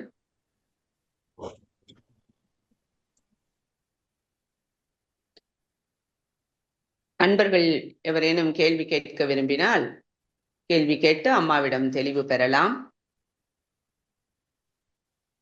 வாழ்க வளமுடன். அருள்நிதி இந்திராணி அம்மா அவர்களை அன்புடன் அழைக்கின்றோம். நன்றி அம்மா. வாழ்க வளமுடன். வாழ்க வளமுடன் அம்மா. அம்மா மணிமேகலை அம்மா ரொம்ப அருமையான விளக்கம்மா. ஐயா அம்மா வாழ்க வளமுடன்மா. உங்களுடைய வாழ்த்துக்கள் தான்மா. எனக்கு வந்து ஒவ்வொரு முறை ஜூம் பேசும்போது உங்களுடைய இணைப்பு எனக்கு கிடைக்குதுங்கம்மா. உங்களுடைய நீங்க வந்து கேட்டு என்னை வாழ்த்துறது உண்மையிலேயே நான் ரொம்ப பெரிய பாக்கியமா நினைக்கிறேன். சந்தோஷமா. எனக்கு ரொம்ப நாளா நினைப்பு, நீங்க அந்த உடற்பயிற்சி சொன்னதுல இருந்து மறுபடியும் வரலையேன்னு நினைச்சேம்மா. ஆனா இன்னைக்கு கொஞ்சம் லேட்டா ஜாயின் பண்ணிட்டேன். இருந்தாலும் இந்த ஐவகை கோஷங்களை பத்தி மிக தெளிவா சொல்லிட்டீங்க. மேல இருந்த வாரியா படிச்சு நாங்க வந்துட்டோம். அந்த காலத்துல சொல்றேன் நானு. இப்ப நல்லா விவரமா சொல்றாங்க, சொல்லி கொடுக்குறாங்க. அப்போ ஓரளவுதான் எங்களுக்கு தெரியும். இப்போ நீங்க சொன்னதை பார்த்தா வாழ்க்கையில ஒவ்வொரு நிமிஷமும் இந்த 4 வகை கோஷங்களை போய் கடந்து மாறி வந்துட்டு தான் வாழ்க்கை நடத்துறோம்னு தோணுது. அப்படிதானாமா? ஆமாங்கம்மா. ஆமா. அதாவது நாம வந்துமா பிராணமயம் விஞ்ஞானமயம் போறோம். ஆனா அந்த அன்னமய கோஷத்திலே இருந்து வாழ்க்கையை நிறைவு செய்கிறவங்களும் இருக்கிறாங்க. ஆனா நம்முடைய பூர்வ ஜென்ம புண்ணியம் வந்து குருவினுடைய தொடர்பு கிடைச்சதுனால நம்ம இந்த பிராணமய கோஷத்துல இருந்து விழிப்பு நிலையோட செயல்படுறதுக்கான பயிற்சிகள் நமக்கு கிடைச்சிருக்குங்கம்மா. அதுதான் நம்மளுடைய பெரிய பாக்கியம். ஆமா. இன்னொரு விஷயம், இப்போ வயசானவங்க, இப்ப என்ன போல வயசானவங்க இருக்காங்க, அவங்களால எதுவும் சாப்பிட முடியாது. சாப்பிடுறதுக்கும் விருப்பம் இல்லை, சாப்பாட்டுல ஒரு இன்ட்ரெஸ்ட் கிடையாது, ஏதோ சரி கடமைக்கு சாப்பிடணுமேன்னு இருக்காங்க. ஆனாலும் அவங்களுக்கு அந்த சாப்பாட்டு வெரைட்டியை பத்தின ஒரு எண்ணம் வந்துகிட்டே இருக்கிறதுக்கு என்ன காரணம்? அது வந்து நம்மளுடைய பழக்கங்கள் பழக்கமா? தான். சின்ன பழக்கம். வயசுல இருந்து நம்ம இந்த உணவெல்லாம் சாப்பிட்டு இருக்கோம் அப்படிங்கிற எண்ணம் வரதான் செய்யும். எண்ணத்தை வந்து நம்ம நிறுத்த முடியாது. ஏன்னா எல்லாமே நமக்கு வந்து நடுமனதுல ஸ்டோர் ஆயிருக்கு. அப்ப ஸ்டோர் ஆகும்போது அது வந்துட்டு தான் இருக்கும். அது பிரச்சனை கிடையாது. அது நம்மள டிஸ்டர்ப் பண்ணாம இருக்குதா, அவ்வளவுதான் நம்ம பார்க்கணும். இப்ப நம்ம எந்த செயல் செய்தாலும் ஒரு சில எண்ணங்கள் அப்படியே வந்துகிட்டே தான் இருக்கும். அதனால நம்ம வாழ்க்கை இப்ப டிஸ்டர்ப் ஆகாம இருக்குச்சுன்னா ஓகே. நம்ம அந்த எண்ணம் இப்போ நீங்க சொல்ற மாதிரி இந்த சாப்பாடு அந்த சாப்பாடு ஞாபகத்துக்கு வருதுன்னு சொல்லி அதை சாப்பிட்டு அது உங்களுக்கு உடம்புக்கு ஒத்துக்கல அப்படின்னா தான் நீங்க அந்த எண்ணத்தை பத்தி கவலைப்படணும். அது எண்ணங்கள் பாசிங் கிளவுட்ஸ் மாதிரி வந்துகிட்டும் போயிட்டு தான் இருக்கும். அதனால அதை பத்தி நம்ம பெருசா எடுத்துக்க வேண்டாம், யோசிக்க வேண்டாம். எனக்கு ஆமா தோணும், ஏன்னா எனக்கு சாப்பிடணும்ன்ற இன்ட்ரெஸ்ட் கிடையாது. ஆனா அது ஏன் வருது, அந்த மாதிரி அந்த எண்ணம் வருது, இது இப்படி செய்யலாம், இதுக்கு இப்படி போடணும், இதை செய்யணும் அப்படிங்கிற எண்ணம் எல்லாம் வருது. அது எதுக்கு தேவையில்லாத எண்ணம் நான் அடிக்கடி நினைப்பேன். அதான் இல்லங்கம்மா, நம்ம எண்ணங்கள் வந்து கொண்டுதான். மகரிஷிட்ட போய் கேக்குறாங்க, எண்ணமே வரக்கூடாது சாமி அப்படிங்கிறப்ப சொல்றாரு, எப்ப உடலை விட்டு உயிர் பிரியுதோ அப்பதான் எண்ணம் வராது. ஏன்னா மனம்ங்கிறது உயிர் இயங்கும் பொழுது மனம்ங்கிறத இயங்கிட்டு இருக்கும். மனம் இயங்கும் பொழுது மனதுல பதிவான எண்ணங்களும் வந்துகிட்டே தான் இருக்கும். அதனால அதை நம்ம நிறுத்த முடியாதுங்க. அடுத்த ஒரு கேள்விமா, ஆனந்தமய கோஷத்துக்கு அதை அடையறதுக்கு எவ்வளவு காலம் பிடிக்குமா? ஆமா, நம்ம ஆனந்தமய கோஷத்துல பல நேரங்கள்ல இருந்திருப்போம். நம்ம அறியாமலேயே பிராக்ஷன் ஆஃப் செகண்ட்ல இந்த நம்ம தவம் பண்றோம். அந்த நேரத்துல நம்ம அறியாமலேயே நம்ம வந்து ஒரு கண்ணுல நீர் வருது, நெகிழ்ச்சியில ஒரு சாமியை பார்க்கிறோம். அந்த நேரத்துல நம்மள அறியாமலேயே அந்த இறைவன் மேல ஒரு ஈர்ப்பு வருது. இது எல்லாமே ஆனந்தம் தான். அந்த ஆனந்தம்ங்கிறது வந்து நம்ம ஆன்மா அனுபவிச்சிருக்குது. ஆனா அதை வந்து முழுமையா அதுல நிலைச்சு நின்னவங்க மகான்கள். நமக்கு நம்ம அறியாமலேயே இந்த ஆனந்தத்துல தெளிச்சு இருக்கிறோம். நம்மளுடைய என்ன சொல்றதுன்னு தெரியாத அளவுக்கு ஒரு மனம் வந்து ஒரு ஆனந்தத்துல இருக்கிற நிலைகள்லாம் நம்ம அனுபவிச்சிருக்கிறோம். நம்ம ஒண்ணுமே இல்லம்மா, நம்ம வீட்டுல யாராவது வயசானவங்க இருக்கிறாங்க, அவங்களுக்கு நாம கடை செய்யறோம் பாத்தீங்களா, ஒரு பணிவிடை படுக்கையில இருக்கிறவங்களுக்கு, அப்ப நம்ம அறியாமலே நமக்கு ஒரு ஆனந்தம் வரும். மத்தவங்க வேணா நினைப்பாங்க, ஐயோ இவங்க வந்து இப்படி அவங்களுக்கு சர்வீஸ் பண்றாங்களே அப்படின்னு மத்தவங்களுக்கு பார்வையில வேணா அது வேற மாதிரி இருக்கும். ஆனா நம்ம அறியாமலேயே நம்ம அந்த இடத்துல அந்த ஆன்மாவுக்கு நம்ம ஒரு சர்வீஸ் பண்றோம் அப்படிங்கும் பொழுது நம்ம அறியாமலேயே ஒரு ஆனந்த இடத்துக்கு மனசு போயிடுது. அப்ப ஆனந்தமய கோஷத்துக்கும் மனம் வந்து தியானத்துலதான் போகணுங்கிற அவசியமே இல்லை. நம்ம ஒருத்தவங்க கஷ்டப்படுறாங்க, நம்ம வீட்டு வாசல்ல வந்து ஒண்ணு கேக்குறாங்க, நீங்க சாப்பாடு கொடுக்குறீங்க, அப்ப மனசுல எப்படி இருக்குது மனம், அப்படியே ஒரு ஆனந்தம் வருது இல்லைங்களா? இதே அந்த ஆனந்தம் தான். அப்ப நம்ம இறைவன்கிட்ட பேசுறோம், இறைவனை பாக்குறோம், எந்த பிரதிபலனுமே எதிர்பார்க்காம இறைவனை பார்த்தா நமக்கு நெகிழ்ச்சி வருது. இது எல்லாமே ஆனந்தம் தான். அதனால நம்ம வந்து ஆனந்தத்தை இந்த ஆன்மா அனுபவிக்குது. தொடர்ந்து அதுலயே இருக்கிறதுக்கு இந்த தியான பயிற்சிகள் மூலமாக கிடைக்குது அப்படின்னு. இன்னொன்னுமா, இறைவா என் குருவாய் வந்தாய்ங்கிற பாட்டை பாடும்போது என்ன அறியாம நான் அழுதுடுறேம்மா. மகிழ்ச்சி படத்தை பார்த்துக்கிட்டு அது என்ன, அது எதை சேர்ந்ததுமா? அது ஒரு நெகிழ்ச்சி தாம்மா. அதாவது அது ஆனந்தம்னு நம்ம சொல்லணும்னாக்க மனம் வந்து கரையுது அந்த இடத்துல. இறைவனே குருவா நமக்கு வந்திருக்காரு அப்படின்னா இறைவனுக்கு நம்ம மேல எவ்வளவு கருணை. நம்ம நினைக்கும் போது இப்ப நினைச்சா கூட எனக்கு கண்ணுல தண்ணி வருதுமா. அவ்வளவு ஈஸியா வராது, அப்படி வருது. அது எதனால? அது வந்து ஒரு மனம் வந்து தூய்மை அடைகிற விஷயம் தாங்கம்மா அது. அந்த நெகிழ்ச்சி கண்ணீர். அது இப்ப வள்ளல் பெருமான் என்ன சொல்றாரு, உணர்ந்து உணர்ந்து நினைந்து நினைந்து அன்பே ஊற்றலும் கண்ணீர் அதனால் உடம்பு நனைந்து நனைந்து அப்படிங்கிறாரு. அப்ப இந்த கண்ணீர் என்பது இறைவனை அடைவதற்கான ஒரு படிநிலை தான். அது அதை வந்து தவறு கிடையாது. இப்ப என்ன சொல்றாரு, அழுதால் உன்னை பெறலாமே மாணிக்கவாசகர் சொல்றாரு. நானும் போய் என் நெஞ்சம் போய் ஆனால் வினையேன் அழுதால் உன்னை பெறலாமே. நான் எல்லாமே பொய்யா இருந்தாலும் இறைவா அப்படின்னு சொல்லி இறைவனை அழுதா உன்னை பெறலாம் அப்படிங்கிறாரு.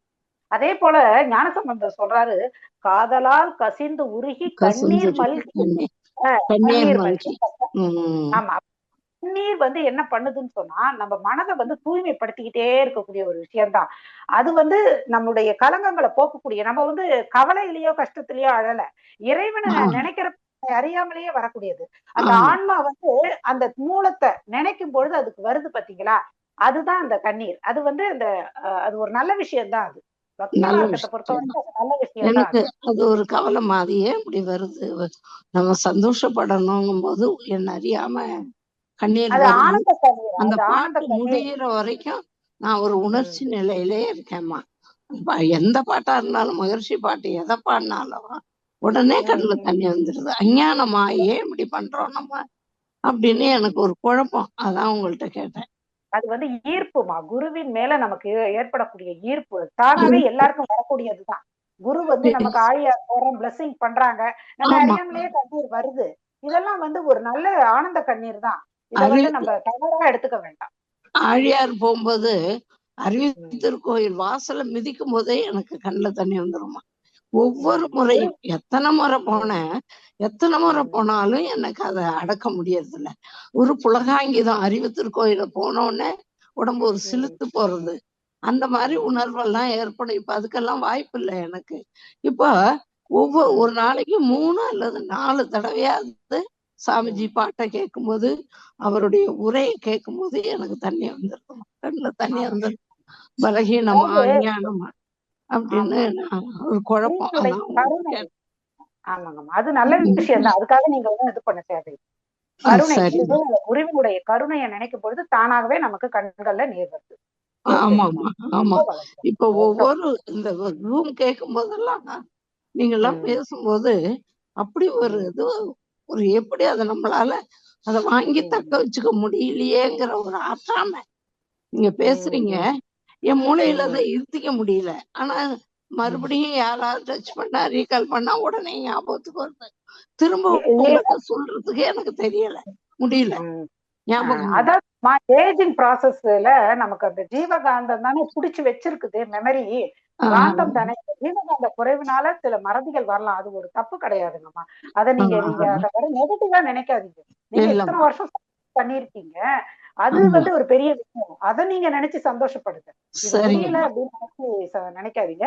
நம்ம செய்த சர்வீஸ் இவ்வளவு தூரம் செய்திருக்கோம், நம்ம இந்த அளவு வந்திருக்கோம் அப்படின்னு சொல்லி சந்தோஷமா நீங்க இருக்கு. ரொம்ப நன்றி, ரொம்ப ரொம்ப ரொம்ப நன்றி. நல்ல தெளிவு கொடுத்துட்டீங்க. எனக்கு ஒரு மனசுல ஒரு அஞ்ஞானம் போட்டு பரட்டிட்டு இருந்தேன். இப்ப நல்ல தெளிவு கொடுத்துட்டீங்கம்மா, ரொம்ப நன்றி. வாழ்க வளமுடனம்மா. உங்களுடைய தொண்டு சிறக்கணும். நீங்க எப்பவும் இதே மாதிரி சத்சங்கத்தோட தொடர்போட உங்க மகர்ஷியினுடைய பெருமைகளை எடுத்து சொல்லிட்டே நீங்க வாழ்நாள் பூரா நீண்ட ஆயுள் உடல் நலம் பெற்று வாழ்க வளமுடனம்மா. வாழ்க வளமுடன். உங்களுடைய வாழ்த்துக்கு நன்றி. வாழ்க வளமுடன். பேச முடியலம்மா, அதனால பேசல. வாழ்க வளமுடனம்மா. லட்சுமி அம்மா மிக்க நன்றி அம்மா. வாழ்க வளமுடன். வாழ்க வளமுடன் அம்மா. உங்களுடைய நல்ல அந்த பழுத்த வயதிலையும் நீங்க வேதாத்திரியத்தோட கனெக்ட் பண்ணிக்கிட்டே இருக்கீங்க பாருங்க. நாளும் நீங்கள் இந்த ஜூம் நிகழ்வுல பங்கு கொண்டு கேள்விகளை கேட்பது எங்களுக்கெல்லாம் மிக மிக ஆனந்தத்தை தருகிறதம்மா. நன்றி நன்றி. வாழ்க வளமுடன் அம்மா. வாழ்க வளமுடன். வாழ்க வளமுடன். அடுத்த அன்பராக நாம் பத்ரி சபரீஷ் from ஆஸ்திரேலியா அன்புடன் அழைக்கின்றோம். அம்மா வாழ்க வளமுடன் அம்மா. வாய்ப்புக்கு நன்றி அம்மா. தேங்க்யூ. அவங்க முன்னாடி பேசினவங்க வந்து ரொம்ப நிகழ்ச்சியா இருந்ததம்மா. அவங்க சொன்ன வார்த்தைகள் நீங்க டிஸ்கஸ் பண்ணது ரொம்ப நன்றி அம்மா. எனக்கு ஒரு கேள்வி. இப்போ இந்த இந்தியாவிலதான் இந்த மாதிரி நமக்கு இந்த குரு மேல ஒரு பற்று இல்ல இந்த ஒரு இதெல்லாம் இருக்கு. பட் இது வெளிநாட்டுல வந்து அவங்க யாரை பத்தியும் எதுவும் கவலை கிடையாது, அது மேல நம்பிக்கையே இல்லை.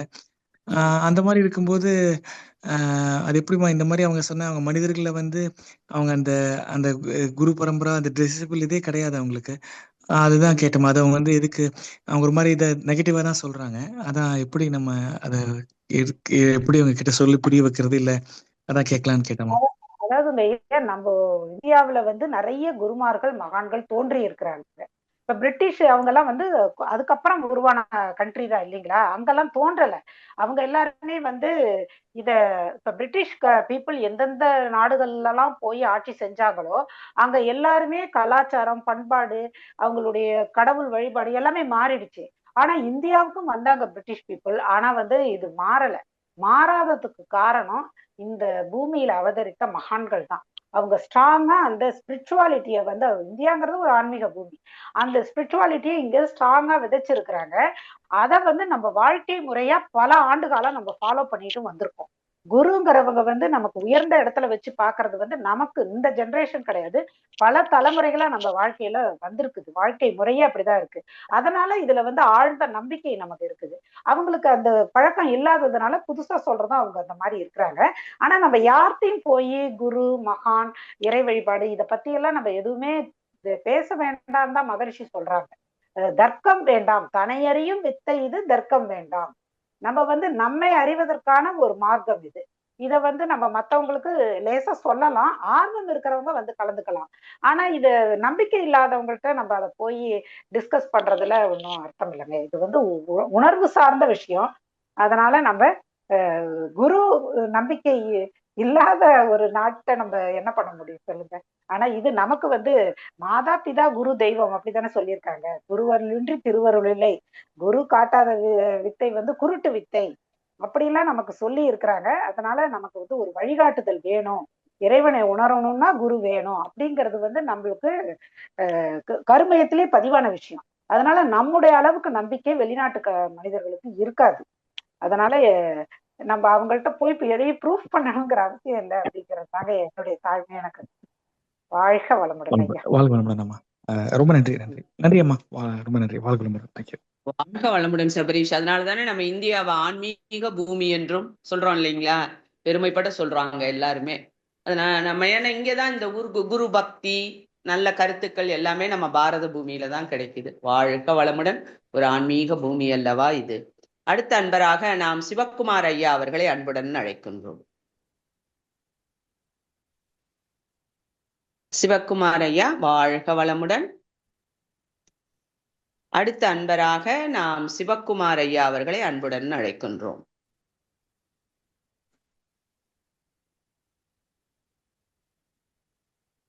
அடுத்த அன்பராக நாம் எஸ் மணி ஐயா அவர்களை அன்புடன் அழைக்கின்றோம். மணி ஐயா வாழ்க வளமுடன்.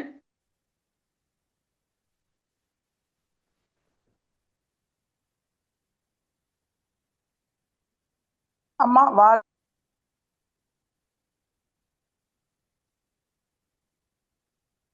அம்மா வாழ்க வளமுடனுங்கம்மா. வாழ்க வளமுடனம்மா. அம்மாட்ட கேள்வி கேளுங்கம்மா. அன்மியூட் ஆக மாட்டேடுச்சுங்கம்மா, அதனாங்கம்மா லேட்டுங்க. சரிங்கம்மா சரிங்கம்மா. வாழ்க வளமுடன் அம்மா. வாழ்க வளமுடனுங்கம்மா. வாழ்க வளமுடனம்மா. முன்னாடி ஒரு ஐயா பேசினார் இல்லையா, அவர் சொன்ன மாதிரி வெளிநாடு போனா அதாவது அந்த கோயில், அதை சாமி கும்பிடுறது, ஆன்மீகம் அதெல்லாம் இல்லாம மாறிக்கும் போல இருக்குதுங்கம்மா. பையன் வந்து வெளியில போயிருக்கானுங்க, இங்க இருக்க வரல ஓரளவுக்கு எங்கூட வருவான், கோயிலுக்கெல்லாம் வருவான். ஒரு அந்த எல்லாமுக்கு மேல ஒரு இறைநிலை இருக்குது அப்படிங்கறத ஏத்துக்குவாங்க. இப்ப பாத்தீங்கன்னா போய் 2 வருஷம் ஆச்சு, நம்ம அதை பத்தி பேசினாலே பிடிக்கிறது இல்லைங்க. அவன் போயிருக்கிறது மதம் நாடுங்க, அதனால பிடிக்க மாட்டேங்குதுங்க. அது எப்படி மாத்துறதுன்னு தெரியலைங்கம்மா. நானும் சங்கல்பம் இது வாழ்த்து எல்லாம் பண்ணிக்கிட்டு தான் இருக்கிறேங்க. அதுக்கு என்னங்கம்மா பண்றதுங்க? அம்மா நம்ம வந்து கோவிலுக்கு போகணும், சாமி கும்பிடணுங்கிறத தாண்டிங்கம்மா, சரிங்கம்மா, உடலை ஆரோக்கியணும் அப்படிங்கறதுல ரொம்ப முக்கியத்துவம் கொடுத்து பேசணுங்கம்மா. நம்ம உடல் ஆரோக்கியமா இருக்கணும், நீண்ட நாள் உயிர் வாழணும், அதற்கு சில பயிற்சிகள் பண்ணணும். இதுதான் வந்து இறை வழிபாட்டினுடைய ஆரம்ப நிலை. கோவிலுக்கு போய் சாமி கும்பிடுறது நல்ல விஷயமா இருந்தாலும் இப்ப இந்த காலத்து இளைஞர்கள் யாருமே வந்து கோவிலுக்கு போறது, சாமி கும்பிடுறதுல எல்லாம் முழுமையான நம்பிக்கை இருக்கிறதே இல்லை. அதனால எப்படி இந்த ஆன்மீகத்துக்குள்ள கொண்டு வரணும்னா, ஃபர்ஸ்ட் ஹெல்த், உடம்பு இருந்தாதான் இந்த உலக இன்பங்களை அனுபவிக்க முடியும். அதனால நீ ஏதாவது ஒரு உடற்பயிற்சி நீங்க செய்யணும். அதே போல உணவு, நல்ல உணவு, எளிமையான உணவு சாப்பிடணும். இப்படி வந்து நம்ம கொஞ்சம் கொஞ்சமா அவங்களை கொண்டு வந்து ஃபர்ஸ்ட் காயக்கல் பயிற்சிக்குள்ள கொண்டு வந்து, அப்படிதான் மெடிடேஷன். இப்ப மெடிடேஷன்ங்கிறது வந்து உடல் மன அமைதிக்கானது அப்படிங்கிறத உலகம் ஃபுல்லா ஏத்துக்கிட்டு இருக்காங்க. உடல்ல வரக்கூடிய நோய் எல்லாத்துக்கும் காரணம் மனதுல ஏற்படக்கூடிய பிரச்சனைகள். இது எல்லாத்துக்கும் தீர்வு வந்து மெடிடேஷன், யோகா அப்படின்ற அவேர்னஸ் வந்ததாதான் இன்டர்நேஷனல் யோகா டே, இன்டர்நேஷனல் மெடிடேஷன் டே இப்படி எல்லாம் டிக்ளேர் பண்ணிருக்காங்க. அப்ப சயின்டிபிக்கா அவங்களை இந்த மாதிரி கொண்டு வந்து, கோவிலுக்கு வரலையா விட்டுடு, ஆனா நீ உட்காந்து ஒரு 10 நிமிஷம் மெடிடேஷன் பண்ணு, ஒரு 10 நிமிஷம் பிராணாயாமம் பண்ணு, அப்ப உனக்கு வந்து மைண்ட் ரிலாக்ஸ் ஆகும். ஒர்க் ப்ரெஷர் குறையும், உடம்பு ஆரோக்கியமா இருக்கும். இந்த காலத்துல விதவிதமான நோய்கள் வருது. அதனால நீ இந்த 45 மினிட்ஸ் இந்த எக்ஸசைஸ பண்ணிட்டேன்னு சொன்னோம்னா உனக்கு வந்து எந்த பிரச்சனையும் வராது. இந்த ஆங்கிள் தான் நம்ம அவங்களுக்கு கொடுக்கணுமே தவிர நீ கோவிலுக்கு வரணும் சாமி கும்பிடணும்னா இந்த காலத்து பிள்ளைங்க யாருமே கேட்க மாட்டாங்கம்மா. வாழ்க வளமுடன்மா. வாழ்க வளமுடன்மா. நன்றிங்கம்மா. வாழ்க வளமுடன்மா. அம்மா சொன்னது போலமா இறை வழிபாடை விட நல்ல அறநெறி வாழ்க்கையை வாழறதை இன்சிஸ்ட் பண்ணோம்னாவே ஆட்டோமேட்டிக்கா இறை வழிபாடுக்கு வந்துருவாங்கம்மா. வாழ்க வளமுடன். வாழ்க வளமுடன். அடுத்த அன்பராக நாம் சிவக்குமார் ஐயா அவர்களை அன்புடன் அழைக்கின்றோம். சிவக்குமார் ஐயா, வாழ்க வளமுடன்.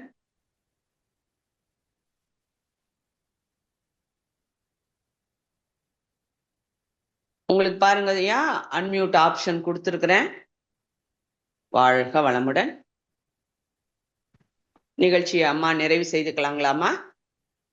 நிறைவு செய்துக்கலாங்கம்மா. மிக அருமையான ஸ்பீச் அம்மா. கேள்வி பதில் அதை விட அருமையா சொன்னீங்க. நல்ல அன்பர்கள் எல்லாம் மிக நன்றி தெரிவித்திருக்காங்க உங்களுக்கு. மிக்க நன்றிகள் அம்மா. நம் கடமை அறவாழ்வின் நாட்டு